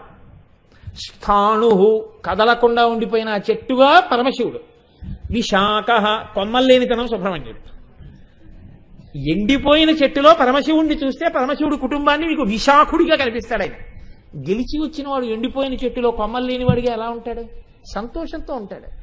మరి శంకరాచార్యులు వారు ఆయనకి చాలా పేర్లు ఉన్నాయిగా. కుమార, షణ్ముఖ, అన్ని ముఖాలతో యుద్ధం చేశాడని షణ్ముఖ అన్న పేరు వేయచ్చుగా. ఇవన్నీ మానేసి విశాఖ అన్న పేరు ఎలా వేశారు? శంకరాచార్యులు వారు వేశారంటే, అబ్బా అదేదో అక్కడ అయితే బాగుంటుందండి, సరిపోతుందండి, అందుకని వేశారండి అందాం అనుకున్నారనుకోండి. విశాఖ అన్నప్పుడు మీకు అక్కడ ఎలా ఉందో అలాగే కుమార అన్నా సరిపోతుంది. కానీ మరి ఎందుకు వేయలేదు శంకరాచార్యులు వారు? విశాఖ అని ఎందుకన్నారు? విశాఖేంద్రోపేంద్రో ఎందుకనాలి? ఎందుకనాలమ్మా? ఒక్క విశాఖ అన్న పేరుతోనే ఎందుకు పిలవాలి? అప్పుడు అంటే మీరు మహాభారతాన్ని పరిశీలన చేయాలి. అప్పుడు ఎందుకు శంకరాచార్యుల వారు ఈ పేరేశారు? శంకరుల శ్లోకాలు మీతో ధ్యానం చేయిస్తాయి. ఇక్కడ సుబ్రహ్మణ్యుడి పేరు పిలిచేటప్పుడు శంకరులు విశాఖ అన్న పేరు ఎందుకు వేశారు అంటే, మహాభారతంలో సుబ్రహ్మణ్యేశ్వర స్వామి వారి పుట్టుకను గురించి ఒక రహస్యం చెప్పారు. తతో భవచ్చతుర్మూర్తి క్షణేన భగవాన్ ప్రభు స్కందో విశాఖ శాఖశ్చ నైగమేశ్చ పృష్ఠతః అని. ఆయన అగ్నిహోత్రంలోంచి పుట్టి పైకి రాగానే ఆయనే నలుగురుగా మారాట. ఒకసారి దర్శనమివ్వడానికి ఈ నలుగురుగా మారినప్పుడు మొట్టమొదట స్కందః అన్న మూర్తిగా కనిపించాడు. విశాఖ విశాఖుడిగా రెండో పేరుతో కనబడ్డాడు. శాకశ్చ శాకుడన్న పేరుతో మూడో వడిగా కనబడ్డాడు. నైగమేశ్చ నైగమేశుడన్న పేరుతో నాలుగో పేరుతో కనబడ్డాడు. ఒక్కడు నలుగురిగా కనబడ్డాడు. ఒక్కడు నలుగురిగా కనబడ్డాడని మహాభారతం చెప్తోంది సుబ్రహ్మణ్యేశ్వర స్వామి వారి పేర్లలో. యుద్ధంలో ఒక్కడైనటువంటి సుబ్రహ్మణ్యుడు యుద్ధం చేస్తుంటే సర్వసైన్యాధిపతి దేవతల పక్షాన ఒరే ఒక్కడ చతురంగ బలాలు ఆయనే అయిపోయాడు. అలా నడిపించాడు. చతురంగ బలాలు ఎవరి యొక్క హుకుంకి, ఎవరిచ్చిన ప్రోత్సాహానికి నడుస్తాయంటే సర్వసైన్యాధిపతి చెప్పినటువంటి ప్రోత్సాహక వాక్యాలకు పరిగెడతాయి. ఒరే శత్రువుల్ని చంపడం ఎంతసేపురా, నేనున్నాను, ఏం పర్వాలేదు, పరిగెత్తండి అంటే గజ తురగ పదాతి సైన్యాలన్నీ ముందుకు పరిగెడతాయి. 4 రకాలైనటువంటి చతురంగ బలాల్ని 4 రూపాలతో తానే అయి నడిపింపచేసి విజయాన్ని సాధించగలిగిన వాడు. అందుకని ఆయన 4 పేర్లలో 4గా కనపడ్డారని మహాభారతంలో ఏ రహస్యం చెప్పిందో అందులో ఉన్నటువంటి పేరుని తీసుకొచ్చి ఇక్కడ పెట్టుకున్నారు. అందుకని విశాఖేంద్రోపేంద్రో. విశాఖుడి పక్కన ఎవరుంటారు? ఎవరి కోసం యుద్ధం చేస్తున్నాడు? దేవసైన్యాన్ని అంతా గెలిస్తే ఇప్పుడు ఎవరి పదవి నిలబడుతుంది అక్కడ? ఇంద్రుడిగా. ఇంద్రుడికి పదవి నిలబడుతుంది. కాబట్టి సర్వసైన్యాధిపతిని రక్షించుకుని ఆయన వల్ల అనుగ్రహం పొందాలని ఎప్పుడూ విశాఖుడి పక్కన ఎవరుంటారు?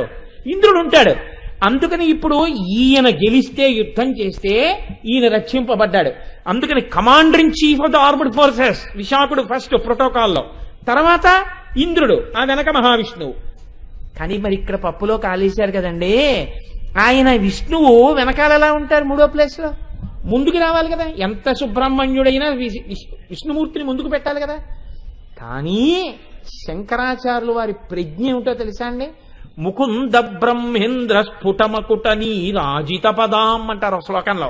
వీళ్ళు ముగ్గురు అమ్మవారి పిల్లలుగా చెప్తున్నాను రా, నేను వాళ్ళ పదవులతో చెప్పట్లేదు. ఇంకో అన్వయం చేయాల్సి వస్తే నువ్వు ఇలా అడుగుతావని నేను మాట వేసాను. ఏమిటో తెలుసా? ఉపేంద్రో. ఉపేంద్రుడన్న పేరుతో ఉంటే ఆయన ఇంద్రుడికి తమ్ముడు. విష్ణువు ఎప్పుడయ్యాడు? వామనమూర్తిగా ఆయన ఇంద్రుడికి తమ్ముడయ్యాడు. తమ్ముడి అదితి కడుపున పుట్టి ఆయన యాచన చేసి రాజ్యం పుచ్చుకుని ఇంద్రుడికి రాజ్యం ఇచ్చాడు. అందుకని తమ్ముడిగా పుట్టాడు కాబట్టి ఇంద్రుడికి నీ కోడండ్రును నీ కుమారవరులు నీనాథుడు నీవును సంశ్లోకింపల్ స్తుతులున్ పతుల్ సమ్మోది సతులుం పతుల్ సమ్మోదింప రాత్రించరుల్ శోకింపన్ భవదీయ గర్భమున తేజోమూర్తి జన్మించదన్ నాకున్ వేడుక పుట్టు నీ సుతుడనై నర్తించి వర్తింపగా అన్నని చెప్పాడు భాగవతంలో. అందుకని తనకి తాను కొడుకుగా అదితికి పుట్టాడు. ఎందుకు? ముందు పుట్టిన ఇంద్రుడికి రాజ్యం ఇవ్వడానికి. ఇంద్రుడికి తమ్ముడుగా పుట్టినవాడు కాబట్టి విష్ణువైనా ఉపేంద్రుడన్న పేరుతో ఇంద్రుడికి తమ్ముడిగా వెనకాతలుంటాడు, కానీ ముందుకు రావడానికి అవకాశం ఉండదు. అందుకని నేను ఉపేంద్ర శబ్దం వేశాను, ఇంద్రుడికి వెనక్కి వెళ్ళాడు. ఇప్పుడు నీకు అభ్యంతరం ఏమిటి? ఇది శంకరాచార్యులు వారి ప్రజ్ఞ అంటే శ్లోకంలో. ఇప్పుడు ఒకడికన్నా ఒకడు అధికారంలో చిన్నవాడయ్యాడు. ఇప్పుడు ముందు సుబ్రహ్మణ్యుడు వెళ్తున్నాడు, వెనక ఇంద్రుడు పరిగెడుతున్నాడు, ఇంద్రుడి వెనక ఉపేంద్రుడు పరిగెడుతున్నాడు. వీళ్ళు ముగ్గురు ఎందుకు పరిగెత్తారు అంటే రాక్షస సైన్యాన్ని గెలవడంలో ప్రధాన పాత్ర వీళ్ళది. మిగిలిన వాళ్ళందరూ ఎక్కడున్నారు? అంతఃపురం బయట నిల్చున్నారు. అందరూ లోపలికి రావడానికి ఉండదు. కాబట్టి వీళ్ళు ఏం చేశారు? ఇప్పుడు రణేజిత్వా దైత్యా పరిగెత్తుకుంటూ లోపలికి వస్తున్నారు. పరిగెత్తుకుంటూ లోపలికి వస్తున్నప్పుడు ఫస్ట్ మార్క్ వచ్చిన పిల్లాడు బూట్లు 2 కాళ్లతో తొక్కేసి వదిలేసినట్టే, అమ్మ బాబోయ్ మా అమ్మగారి దగ్గరికి నాన్నగారి దగ్గరికి ఇలా వెళ్ళిపోవడమే, వెళ్ళకూడదు. చంద్రశేఖర పరమాచార్యులు వారు అక్కడ కూర్చుని ఉన్నారని తెలిసిందనుకోండి, నేను ఇలా వెళ్ళకూడదు. వెంటనే నన్ను నా లాల్చి నా బనీను విప్పేసి నా ఉత్తరీయం తీసి నేను నడువుకి ముడి వేసుకుని వెళ్ళి ఆయన ముందు ప్రణిపాతం చెయ్యాలి. అంతేకాని నేను పైన లాల్చీ వేసుకుని బనీని వేసుకుని వెళ్ళి చంద్రశేఖర పరమాచార్యుల వారికి నమస్కారం చేయకూడదు. వెంటనే ఇవన్నీ తీసేయాలి, తీసేసి వెళ్ళాలి. నేను స్కూటర్ మీద పెడితే హెల్మెట్తో ఉన్నాను అనుకోండి, పరమాచార్యుల వారు ఇలా పెడుతున్నారండి, కారు ఎక్కేస్తున్నారండి అన్నారు అనుకోండి, కారు ఎక్కేస్తున్నారండి, ఆయన ఇప్పుడు కారు ఎక్కలేదు మహానుభావుడు, మహాపచారం కూడా ఆయన పట్ల అలా అంటే. ఎన్నడు సన్యాసికి పరమధర్మం జీవ అహింస. అందుకని నేను వాహనం మీద పెడితే చచ్చిపోతాయని ఆయన పాదచారిగా తిరిగారు ఆసేతు హిమాచల పర్యంతం. ఆయన ఎప్పుడూ వాహనం ఎక్కలేదు జీవితంలో. అటువంటి మహాపురుషుడు ఆయన చిన్న పిల్లవాడిగా ఉన్నప్పుడు కంచివారి పరివారం వెళ్ళిపోతుంటే ఆయన చూశారు. మహానుభావుడు వైశాఖ మాసంలో కృష్ణపక్షంలో పాడ్యమి నాడు పుట్టారండి. మనం వైశాఖ మాసం శుక్లపక్షంలో పంచమి నాడు అదేంటి శంకరాచార్యులు వారి పుట్టినరోజు చేస్తాం. ఈసారి నాకు జ్ఞాపకం ఉంటే నేను ఎక్కడా డేట్లు ఇవ్వకుండా, గోపాలకృష్ణ గారు రాసుకోండి, వైశాఖ మాసం కృష్ణపక్షంలో 3 రోజుల పాటు చంద్రశేఖర పరమాచార్యుల వారి గురించి ఉపన్యాసాలు చెప్పి పరమాచార్యుల వారికి అద్భుతమైనటువంటి పూజ చేద్దాం అందరం కలిసి. మన జన్మలు మనుష్య జన్మ ఎత్తినందుకు మన జన్మ సార్థకత పొందుతుంది. ఇప్పుడు పరమాచార్యుల వారు పల్లకి ఎక్కేస్తున్నారండి, పక్కన పరదా వదిలిపెట్టేస్తున్నారు, పల్లకి వెళ్ళిపోతుందన్నారు అనుకోండి. ఇప్పుడు నేను వేసుకున్న చెప్పులు వదిలేస్తాను, హెల్మెట్ గబుక్కుని ఇలా క్లిప్స్ తీసేసి ఆ హెల్మెట్ ఏదో అలా పక్కన మారేయడం ఏదో చేస్తాను. ఇప్పుడు ఇన్సర్ట్ చేసేసాను, నేను చేయను అనుకోండి, ఉదాహరణకి చెప్తున్నాను, ప్యాంట్లో చొక్కా పెట్టేశాను, దాని మీద బెల్ట్ ఇట్టేశాను, దాని లోపల బనీన్ ఉంది. ఇప్పుడు ఇవన్నీ తీస్తే పరమాచార్యుల వారి పల్లకి వెళ్ళిపోతుంది. ఇప్పుడు ఏం చేశాను, తీయగలిగినవి గబగబా తీసేశాను, చెప్పులు డన్ మనం విడిచిపెట్టి పారేశాను, ఆ హెల్మెట్ ఇలా తీసేసి పక్కన పారేశాను, ఉంటే ఉంది ఊడిపోతే ఊడిపోయింది మళ్ళీ కొనుక్కున్నాను నేను. కానీ ఇప్పుడు గబోబా ఇలా నమస్కారం చేస్తూ వెళ్ళిపోయాను పరమాచార్యుల వారిని చూడడానికి. పరమాచార్యుల వారిని చూసేయాలన్న సంతోషం, ఏవి తీయగలనో తొందరగా అవి తీశాను, ఏవి తొందరగా తీయడం కుదరదో అవి తీయలేదు. అంటే ఇప్పుడు దర్శనమునందు ఆతృత, దర్శనం ఎలా చెయ్యాలో తెలిసిన విధానము, కానీ అంతవరకు ఆగలేని ఆతృత, 3 ఉన్నాయి కదండి. అలా ఉన్నాయి కదా. నేను వెళ్ళడంలో నాకేం తెలియక వెళ్ళానా, తెలిసే వెళ్ళాను, కానీ ఎందుకంత గబగబా వెళ్ళాను, గబగబా వెళ్ళి చూసేయాలని తాపత్రయం. ఈ వస్తున్న వాళ్ళు ఎలా వస్తున్నారు, గబగబా వెళ్ళి చెప్పేయాలి, అమ్మ గెలిచేసామమ్మా, నాన్నగారండి గెలిచేసామండి, దేవసైన్యాలు గెలిచేసాయండి అని చెప్పేసుకోవాలి. అందుకని ఇప్పుడు గబగబా లోపలికి పరిగెడుతున్నారు. ఎలా పరిగెడుతున్నారు, రణీజిత్వా దైత్యా నపహృత శిరస్త్రై, అలా పరిగెడుతున్నప్పుడు గుర్తొచ్చింది, ఉరే ఉరే ఉరే ఉరే మనం తలల మీద ఎవరైనా యుద్ధం చేసేటప్పుడు బాణాలు వేస్తే తగలకుండా ఉండడం కోసమని తల మీద బ్రహ్మాండమైనటువంటి రక్షణ కవచాలు పెట్టుకున్నాం, టోపీలు లాంటివి పెట్టుకున్నాం. ఇప్పుడు అవి తీసేయాలి. అందుకని శిరస్త్రై, తల మీద ఉన్నటువంటివి తీసేసి పక్కన పెట్టేశారు. పెట్టేసి 3 పరిగెత్తుకెడుతున్నారు. కవచిభిహి, కవచాలు ఉన్నాయి, కవచాలు తీయలేదు. ఎందుకు తీయలేదు అంటే కవచం అంత తేలికగా ఉండదు యుద్ధంలో వాడే కవచం. కవచానికి ఇనప స్క్రూస్ ఉంటాయి, దాన్ని చాలా జాగ్రత్తగా దగ్గరగా వేసుకుని ఆ కన్నంలోకి ఆ బోల్ట్ పైకి వచ్చేటట్టుగా పెట్టి దాన్ని ఇలా తిప్పేస్తారు. తిప్పేస్తే లేకపోతే ఆ కవచం కానీ పిట్లిపోయింది అనుకోండి, ఊడిపోయింది అనుకోండి, కవచం ఎక్కడనో చొక్కా గుండి ఊడిపోతేనే అమర్యాదగా ఉంటుంది. కవచం కానీ ఊడింది అనుకోండి గుండెల మీద, అక్కడ ఒక్క ఖడ్గ ప్రహారం పడింది అనుకోండి ప్రాణం పోతుంది. ఎంత యుద్ధం చేస్తున్నా కవచం ఊడిపోకూడదు. అందుకని దాన్ని మరలు పెట్టి బిగించేస్తారు గట్టిగా, దాన్ని మళ్ళీ ప్రశాంతంగా విప్పుకోవాలి వచ్చి. అందుకని ఇప్పుడు దానికి బాగా తిప్పేశారు, ఇదంతా ఇన్ని గుండీలో కోటుకున్నట్టు. అందుకని ఇవన్నీ తిప్పేశారు. ఇప్పుడు ఇవన్నీ తిప్పి తిప్పి తిప్పి తిప్పి తిప్పి తిప్పి ఆ కవచం విప్పుకోవాలంటే చాలా సమయం పడుతుంది. అంత ఓపిక లేదు. అమ్మకి చెప్పాలి, వెళ్ళి నాన్నగారికి చెప్పాలి, నాన్నగారండి నాన్నగారండి మేము గెలిచాను నాన్నగారండి అని చెప్పాలి. ఇప్పుడు వాళ్ళు అలిసిపోయి ఉన్నారా లేదా, అలిసిపోయి ఉన్నారు. ఆకలిస్తోందా లేదా, ఆకలిస్తోంది. వాళ్ళు పరిగెత్తుకుంటూ లోపలికి వచ్చారు. ఎలా వచ్చారు, రణీజిత్వా దైత్యానపహృత శిరస్త్రై కవచిభిహి, కవచాలతో వచ్చేశారు. వచ్చేసి ముందిలా లోపలికి వెళ్ళిపోతుంటే వాళ్ళకి ఒక గది కనపడింది. అక్కడ నాన్నగారు కూర్చుంటుంటారు. నాన్నగారు కూర్చునే గది, నాన్నగారు ఉన్నారేమో చెప్దామని ఇలా తెర తీసి చూశారు. అక్కడ ఒక బంగారు పువ్వుల పీట వేసింది. బంగారు పువ్వుల పీట ముందు ఒక పెద్ద అరిటాకు వేసింది. అరిటాకులో భోజనం చేసేసిన గుర్తుంది. కొద్ది కొద్దిగా పదార్థాలున్నాయి.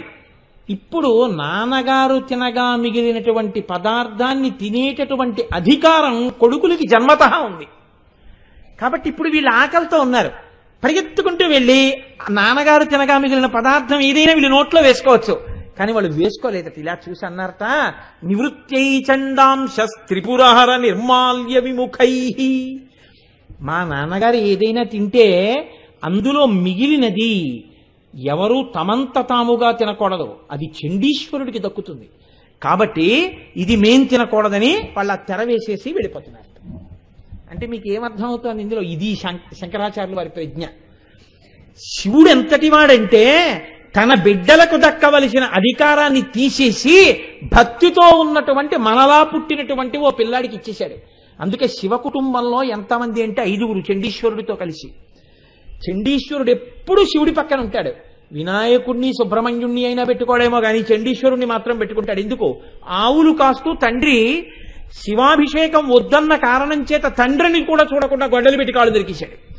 నరికేసినందుకు వెంటనే ప్రత్యక్షమై తన యొక్క ఆంతరంగికమైన సేవకుడిగా తీసుకుని, ఉరే ఇవాళ నుంచి నేను ఏదైనా తింటే శేషం మీద అధికారం నీదేరా అన్నాడు శివుడు. ఇప్పుడు మీరు శివాలయంలోకి వెళ్ళి కొబ్బరికాయ కొట్టారనుకోండి, 2వ చెక్క మీరు తెచ్చుకోవచ్చా తెచ్చుకోకూడదా? తెచ్చుకోకూడదని తీసుకెళ్లి నంది దగ్గర పెట్టేయడం, గోడ మీద పెట్టేయడం చేశారనుకోండి, మహాపాపం సంక్రమిస్తుంది ప్రసాదం వదిలేసినందుకు. మీరు తెచ్చుకోవాలి. ఎలా తెచ్చుకోవాలి? తిన్నగా తెచ్చుకున్నారనుకోండి పాపం ముట్టుకుంటుంది. ఎలా తెచ్చుకోవాలి అంటే చండీశ్వరుడి దగ్గరికి వెళ్ళాలి. వెళ్ళి ఆయన ఎప్పుడు ధ్యానమగ్నుడై శివుణ్ణి చూస్తూ ఉంటాడు. కాబట్టి మీరు ఆయన దగ్గరికి వెళ్ళి ఆయనకి చూపించిన తర్వాత ఆయన అంటాడు తీసుకో అంటాడు. కానీ చూపించాలి ఎలా? ఆయన కళ్ళు విప్పాలి. అందుకని చిన్న చిటికె వెయ్యాలి అనాలంతే. ఆయన దగ్గరికి వెళ్ళి ఏం చేస్తుంటారంటే అంటారు. ఎందుకు అంటున్నావు అన్నారనుకోండి, ఆయనకి చెవుడు అంటారు. నీకు ఎప్పుడైనా చెప్పాడు ఆయన ధ్యానమగ్నుడై ఉంటాడు. ఆయనకి చిటికిల చండీశ్వరుడు అని పేరు. నువ్వు ఒక్క చిటిక వెయ్యాలంతే. వేస్తే ఆయన ఇలా కళ్ళు విప్పుతాడు. ఆ తేజస్సు నువ్వు చూడలేవు. అందుకే చండీశ్వరుడికి అభిముఖంగా నిలబడేటట్టుగా ఉండవు గుళ్ళు. చిన్న గుడుండి పానవట్టానికి పక్కన ఉంటాయి. మీరు పక్కకే నిలబడగలరంతే, ఆయనకి ఎదురు నిలబడకూడదు. పక్కకి నిలబడి ఆయన కళ్ళు విప్పగానే ఇలా అనాలి ఇలా అనాలి. అంటే ఇలా కళ్ళు విప్పి ఇలా చూస్తాడు. ఓ నా స్వామి దగ్గరికి వచ్చావా, చెప్పుకున్నావా, ప్రసాదం పట్టుకెడుతున్నావా, తీసుకుపో. ఇప్పుడు ఆయన తీసుకెళ్ళిపోమన్నారు. ఆయన ఎప్పుడు ఇక్కడ పెట్టే నేను తినేస్తాను అందరం. ఎప్పుడు మీరు ఇది పట్టుకుని ఇంటికి వెళ్ళారనుకోండి పూర్ణ ఫలితం వస్తుంది.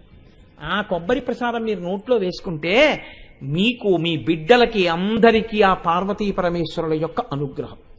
అంతేగాని శివాలయంలో కొబ్బరి చెక్క ఇంటికి పట్టుకెళ్ళకూడదండి, గోడ మీద పెట్టి వెళ్ళిపోయారు అనుకోండి, వెళ్ళిపోతే ప్రసాద తిరస్కారం చేసినందుకు పాపం మీ ఖాతాలో పడుతుంది. కాబట్టి పట్టుకెళ్ళాలి. ఎలా పట్టుకెళ్ళాలి? చండీశ్వరుడికి చెప్పి పట్టుకెళ్ళాలి. ఇప్పుడు చండీశ్వరుడిని పిలిచి, చండీశ్వరుడు ఆకలిగా ఉంది, కొంచెం మా నాన్నగారి విస్తట్లో మేము తినమా అని అడగడానికి వీళ్ళు ఎప్పుడు శుభవార్త చెప్దామా అని ఉన్నారు. ఇప్పుడు నాన్నగారు భోజనం చేసేసిన విస్తరి కనపడుతోంది.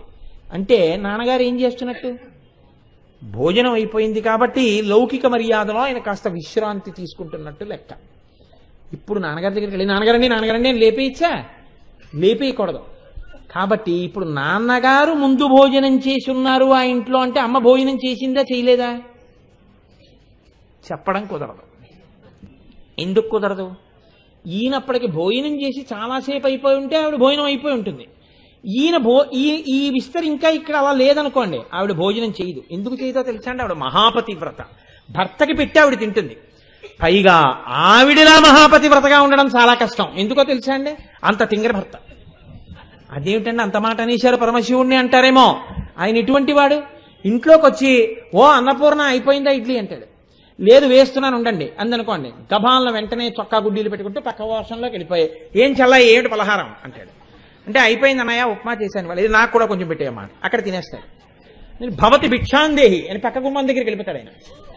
అందుకని ముందు ఈయన పార్వతి అనేటప్పటికి ఇదిగో పెట్టేస్తున్నాను అని పెట్టేయాలి. ఆయన అనేటప్పటికి పెట్టకపోతే ఆయనకేమి అరమరికలు ఉండవు. భవతి భిక్షాందేహి అని పొర్రి పక్కన పక్కింటికి వెళ్ళిపోతాడు. అన్నపూర్ణమ్మ మొగుడు మా ఇంటి దగ్గరికి వచ్చి నించున్నాడు అంటుంది లోకం. అందుకని ముందు ఆయనకి వేళ పట్టున అన్నం పెట్టేస్తున్నాడు.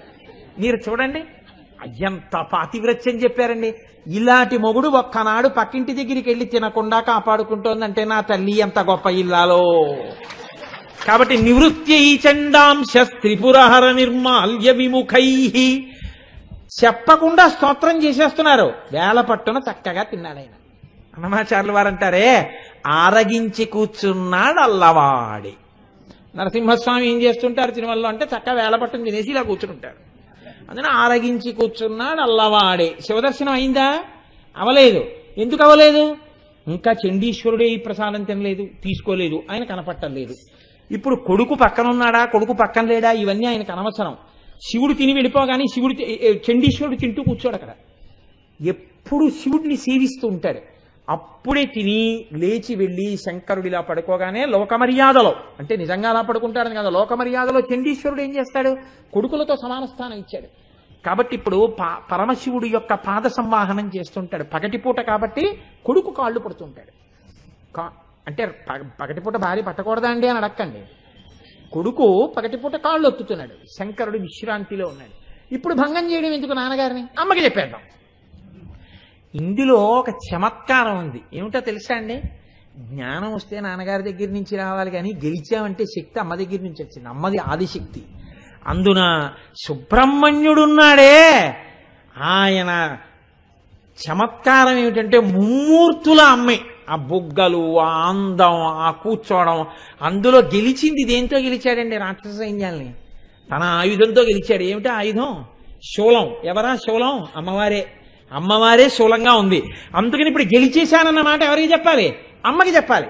ఇది ఎలా ఉంటుందంటే, నాన్నగారు చాలా బిజీ ఆఫీసర్, లేకపోతే నాన్నగారు ఎప్పుడు అలా చదువుకుంటుంటారు. ఉండరా నేనే చదువుకోవట్లేదు, ఇంక నీకు నేనేం చెప్పనంటుంటాడు. ఆయన ఏదో చదువుకుంటుంటాడు, ఎప్పుడు ఏదో పరవశం. రఘువంశం చదువుకుంటుంటాడు, ఆహాహా అనుకుంటుంటాడు, రామాయణం చదువుకుంటా ఆహాహా అనుకుంటాడు. వాడికి ఒక్కనాడు ఏం చెప్పాడు. కానీ అమ్మ అదృష్టవశాత్తు ఎంఏ పాస్ అయింది. అమ్మ ఏం చేస్తుందంటే పాపం కూర్చోబెట్టుకుని అన్నీ చెప్పి wish you all the best అని నమస్కారం పెట్టించి, బొట్టు పెట్టి, ముద్దు పెట్టి, ఆశీర్వచనం చేసి, నువ్వు చక్కగా ఫస్ట్ మార్క్ తెచ్చుకోవాలి నాన్న అని చెప్పి వీధిలోకి వచ్చి పిల్లాన్ని పంపించి టాటా చెప్పి వాడి హాల్ టికెట్ ఇచ్చి పెన్ ఇచ్చి వాడిని పంపించింది. ఇప్పుడు వాడికి ఫస్ట్ మార్క్ రాగానే ఎవరు గుర్తొస్తారు, రోజు పాఠాలు చెప్పి నన్ను పంపించిన అమ్మ గుర్తొస్తుంది. అమ్మకి చెప్పాలి, పరిగెత్తుకొస్తాడు వాడు. చేతిలో శూలం పట్టుకుని గెలవడంలో ఎవరికి చెప్పాలని తాపత్రయం అంటే సుబ్రహ్మణ్యుడికి, అమ్మకి చెప్పాలని తాపత్రయం అంటే. అందుకని పోలే పడుకుంటే ఏముంది, శుభవార్త చెప్దామని లోపలికి వెళ్ళలేదు. ఇది ఎలా ఉంటుంది, పిల్లాడి మనస్తత్వమే. అక్కడ సైన్యాధిపతి, ఇక్కడ మాత్రం అమ్మ కొడుకి. శ్లోకంలో ఉన్నాయా ఇవన్నీ, శ్లోకం మీద ధ్యానం చేస్తే మీకు వస్తాయి. ఎంత గమ్మత్తండి శంకరాచార్యులు వారి శ్లోకాలంటే, కళ్ళకి కట్టేస్తారు తీసుకొచ్చి. కాబట్టి ఇప్పుడు ఇలా తెర తీసి చూశాడు, అమ్మకి చెప్తాను. అమ్మ ఇక్కడ ఉండదు కదా, మరి ఎందుకు తెర తీశాడు. అన్నం పెడుతూ ఉంటుంది మా నాన్నగారికి. ఒక్కొక్కసారి నాన్నగారి ఇస్తారుందంటే అమ్మ అన్నం పెట్టేసింది. అమ్మ అన్నం పెట్టేసిన తర్వాత ఇంకా ఆయన ఊరిగా సతాయించదు, కాసేపు కళ్ళు మూతలు పడతాయని ఆయన అమ్మకి తెలుసు. కాబట్టి అమ్మ తన గదిలో కూర్చుంటుంది. ఇప్పుడు ఎక్కడికి పరిగెత్తారు, రణీజిత్వా దైత్యానపహృత శిరస్త్రైః కవచిభిః నివృత్యై చండాంశ త్రిపురహర నిర్మాల్య విముఖైః విశాఖేంద్రోపేంద్రో. ఇక్కడ వరకు చెప్పాను మీకు శ్లోకం. నేను 3వ పాదం దగ్గర తీసుకుని 1వ పాదం నుంచి వచ్చాను. మళ్ళీ ఎక్కడికి వెళ్ళారట, పరిగెత్తుకుంటూ వెళ్ళిపోయారు అమ్మ దగ్గరికి. అమ్మ ఏం చేస్తోంది, అన్నం తిందా చెప్పలేదు శంకరాచార్యులు వారు. ఏం చేస్తోందన్నారు, శశి విసిద కర్పూర శకలాహ అన్నారు.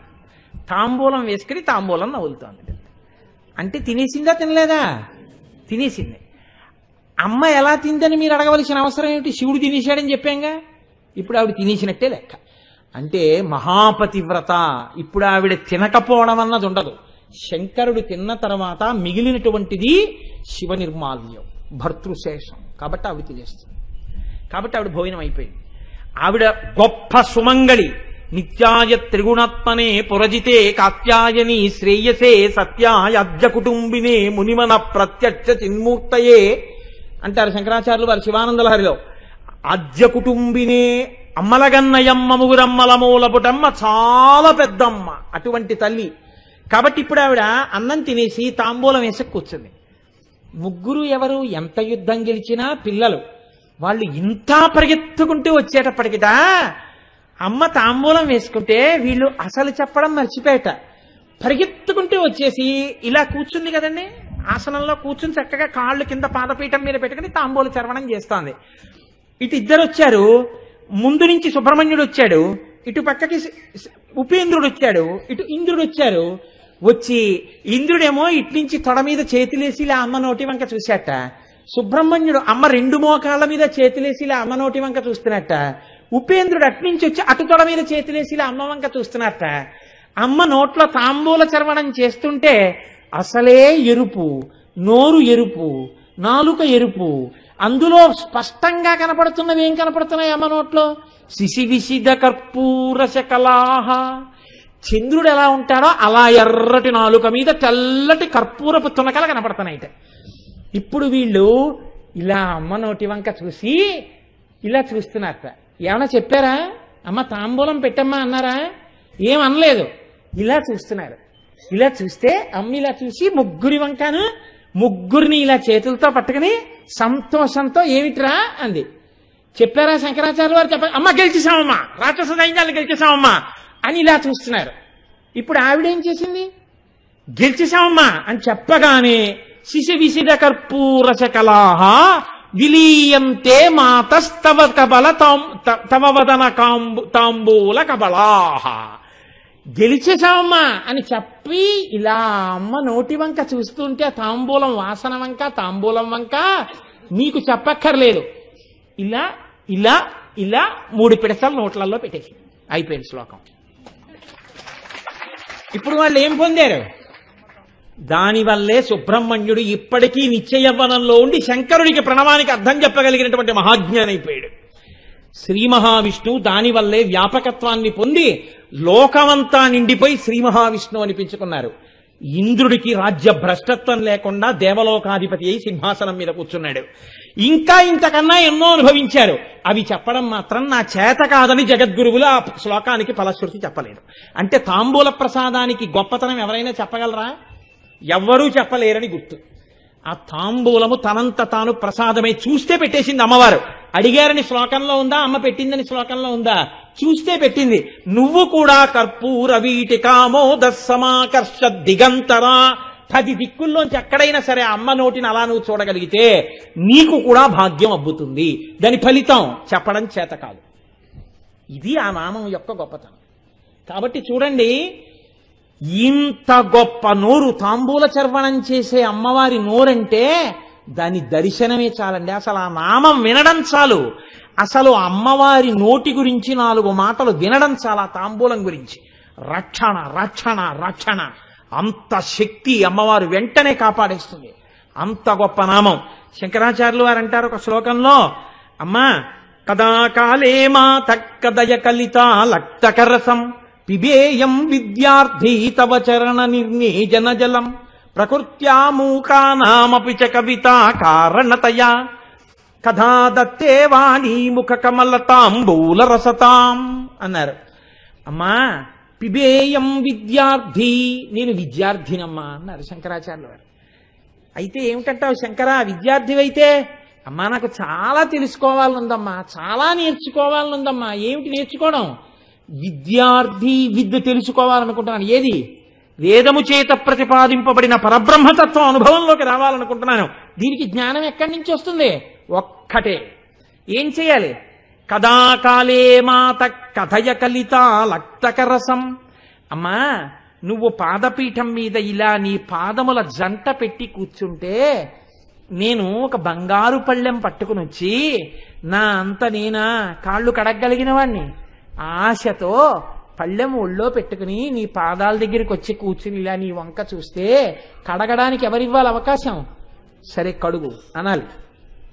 అప్పుడు నువ్వు నీ 2 పాదాలు ఇలా పైకెత్తితే నేను ఆ బంగారు పళ్ళెం కింద పెట్టి మందార పూలు వేస్తే నీ 2 పాదాలు ఇలా దాని మీద పెడితే కడుగుతున్నాడు కదా, బట్ట తడిసిపోతుందని నువ్వు చీర కొంచెం ఇలా పైకి ఎత్తి పట్టుకుంటే నీ పాద మంజీరములు నాకు కనపడితే కాళ్ళకి రాసిన పసుపు దాని మీద అలంకారం చేయబడిన లత్తుక నాకు కనపడితే బంగారు చెంబుతో నీళ్లు తీసి నేను ఇలా నీ పాదాల మీద అంతటా ఇలా పోస్తుంటే పాదాల మీద పడిన నీళ్లు కిందకి జారిపోతుంటే తెల్లటి గోళ్ళు వేళ్లకి పెట్టినటువంటి మట్టెలు అమ్మవారి పాదములకున్న మంజీరములు పంజీరములకున్న కింకిణిలు ఆ కాళ్ళు పాదాలు ఇలా ములిగిపోతే అప్పుడు నేను చెంబు పక్కన పెట్టేసి ఆ కలశ పక్కన పెట్టి నీ కాళ్ళు కడగడం కోసమని కదలకుండా పళ్ళెం ఎడంచేత్తో పట్టుకుని ముందు ఇలా కడుగుతుంటే అమ్మవారు ఏమీ కదిలిపోదులేని కొంచెం పాదాలు ఇలా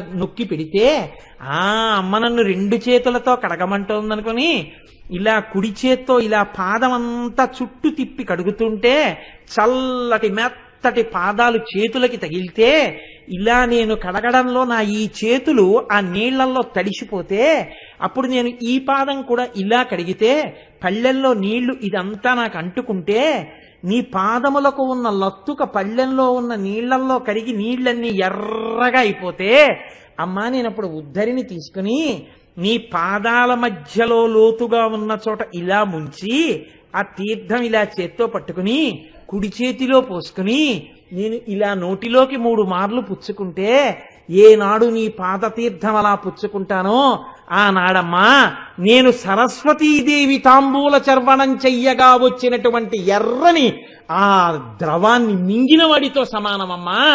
ఆనాడు నా నోటి వెంట నేను అనుభవించిన బ్రహ్మము యొక్క ఆనంద స్ఫూర్తి పైకి వాగ్రూపంలో ప్రవహించకుండా ఉంటుందా? నేను ఈ లోకాన్ని అనుగ్రహించకపోతానా? దానికి హేతువైన నీ పాదములు ఎప్పుడు కడుగుతానో, ఎప్పుడా నీళ్లు తాగుతానో? అమ్మా ఎప్పుడు అనుగ్రహిస్తావమ్మా, ఎప్పుడు కడిగించుకుంటావమ్మా, ఎప్పుడు తాగుతానమ్మా నీళ్లు అని కథాకాలే మాత కదయ కలిత లక్తకరసం పిబేయం విద్యార్థి తవ చరణ నిర్ణేజన జలం ప్రకృత్యా మూకానామపి చ కవిత కారణతయా కథా దత్తే వాణీ ముఖ కమలతాంబూల రసతాం. అమ్మా పుట్టుక చేత మూగివాడు ఒకడు నీ నోటి తాంబూలపు పిడచ అటువంటి ఎర్రటిది తిన్నాడమ్మా. నీ నోటి లాలాజనం తగిలిందమ్మా. 500 శ్లోకాలు చెప్పాడమ్మా. చిరస్థాయిని పొందాడమ్మా. ధన్యుడైపోయాడమ్మా. అమ్మా నేను ఎప్పుడు 3 ఉద్ధరిణులు ఎప్పుడు తాగుతానమ్మా, ఎప్పుడు కడుగుతానమ్మా నీ పాదాలు అంటే ఏమిటి శంకరాచార్యులు వారి ఉద్దేశం? ఆయన తాగలేదా, ఆయన కడగలేదా? ఒరే నీ జన్మకి సుకృతం అంటూ ఏమైనా ఉంటే దీనికోసం ఏడవడం నేర్చుకో. నా జన్మాంతరంలో ఎప్పుడైనా అలా కడుగుతానా? ఎప్పటికైనా అలా నేను ఆ తీర్థం పుచ్చుకుంటానా? ధ్యానంలో ఆ ఎర్రటి నీళ్లు చూస్తానా, తాగుతానా? అది తాగుతున్నప్పుడు సువాసనతో కూడిన నీళ్లు నా కంఠంలోంచి కడుపులోకి దిగుతూ ఉంటే నా జన్మ ధన్యం అవుతుందా? నేను అమ్మ పాదాల దగ్గర అలా కొడుగ్గా నిలబడగలనా అని ఆర్తి చెందు ఉత్తర క్షణంలో అమ్మ నీచేత ఆసేవ చేయించుకుని అమ్మ కర్పూర తాంబూల చర్వణ చేస్తున్నటువంటి నోరు నీకు దర్శనమై తాంబూల ప్రసాదాన్ని తిని ఈ జన్మలో ఇప్పుడే ఇక్కడే కృతార్థుడవైపోతావురా. ఎన్ని ఫలితాలైనా పొందేస్తావు. ప్రత్యేకించి ఇవాల్టి ఈ నామాన్ని ఏ సుమంగళి విన్నా, ఏ స్త్రీ విన్నా ఎన్ని జన్మలకి చెక్కు చెదరని పసుపు కుంకాలతో చేతులతో ఇలా పెట్టుకోవడం అంతటి ఐశ్వర్యవంతురాలై ఆ అమ్మ అనుగ్రహంతో అంత సంతోషంగా ఉంటారు. పురుషులు ధర్మబుద్ధితో చక్కటి కావ్యగానం చేస్తూ అమ్మ పాదముల యందు భక్తితో ఉంటారు. ఇది మాత్రమే అనుగ్రహమని, ఇది దీని యొక్క ఫలితమని నేను చెప్పట్లేదు. ఒక బిందువును ఉటంకించకపోతే దోషభూయిష్టం అవుతుందని అన్నాను తప్ప ఆ తాంబూల చర్వణము వలన కలిగేటటువంటి ఫలితము, ఆ నోటిని చూడడం వల్ల వచ్చే ఫలితము ఇది అని చెప్పడం లోకంలో ఎవరికీ సాధ్యం కాదు. శంకర భగవత్పాదులంతటి వారు చెప్పకుండా వదిలేశారంటే అది ఎంత శక్తివంతమో. అంత గొప్ప శ్లోకాన్ని మనం ఆ నోటిని చూడాలని ఆ ముగ్గురు వచ్చి కూర్చున్నట్టు అమ్మ పెట్టినట్టు ఏదో నాటకంలా చెప్తే అది వింటూ తెలియకుండా గబుక్కుని మనం కూడా చూసేస్తామని అలా చూసేసినా ప్రయోజనం వచ్చేస్తుందని శంకరాచార్యుల వారు ఒక నాటకీయ సన్నివేశాన్ని శ్లోకంలో సృష్టించి అంత అందంగా మనకి ఆవిష్కరించారు. చాలు ఈ ఒక్క నామం ఎంత అదృష్టం. రేపటి రోజున వేరొక నామాన్ని అమ్మ నా చేత పలికించి నా నాలుక యందు నర్తించి నన్ను కృతార్థుడను చేయునుగాక. ఇవాళ పరమోత్కృష్టమైన నామాన్ని మీరు విని ఉన్నారు కనుక తప్పకుండా అమ్మవారి దర్శనం చేసుకుని మీరు వెళ్ళండి. నేను మిమ్మల్ని ఇబ్బంది పెట్టడానికి అన్నడూ చెప్పను. అది మీ భాగ్యహేతు అనుకుంటేనే నేను ఈ మాట చెప్తాను. చక్కగా దర్శనం చేసుకుని బయలుదేరండి.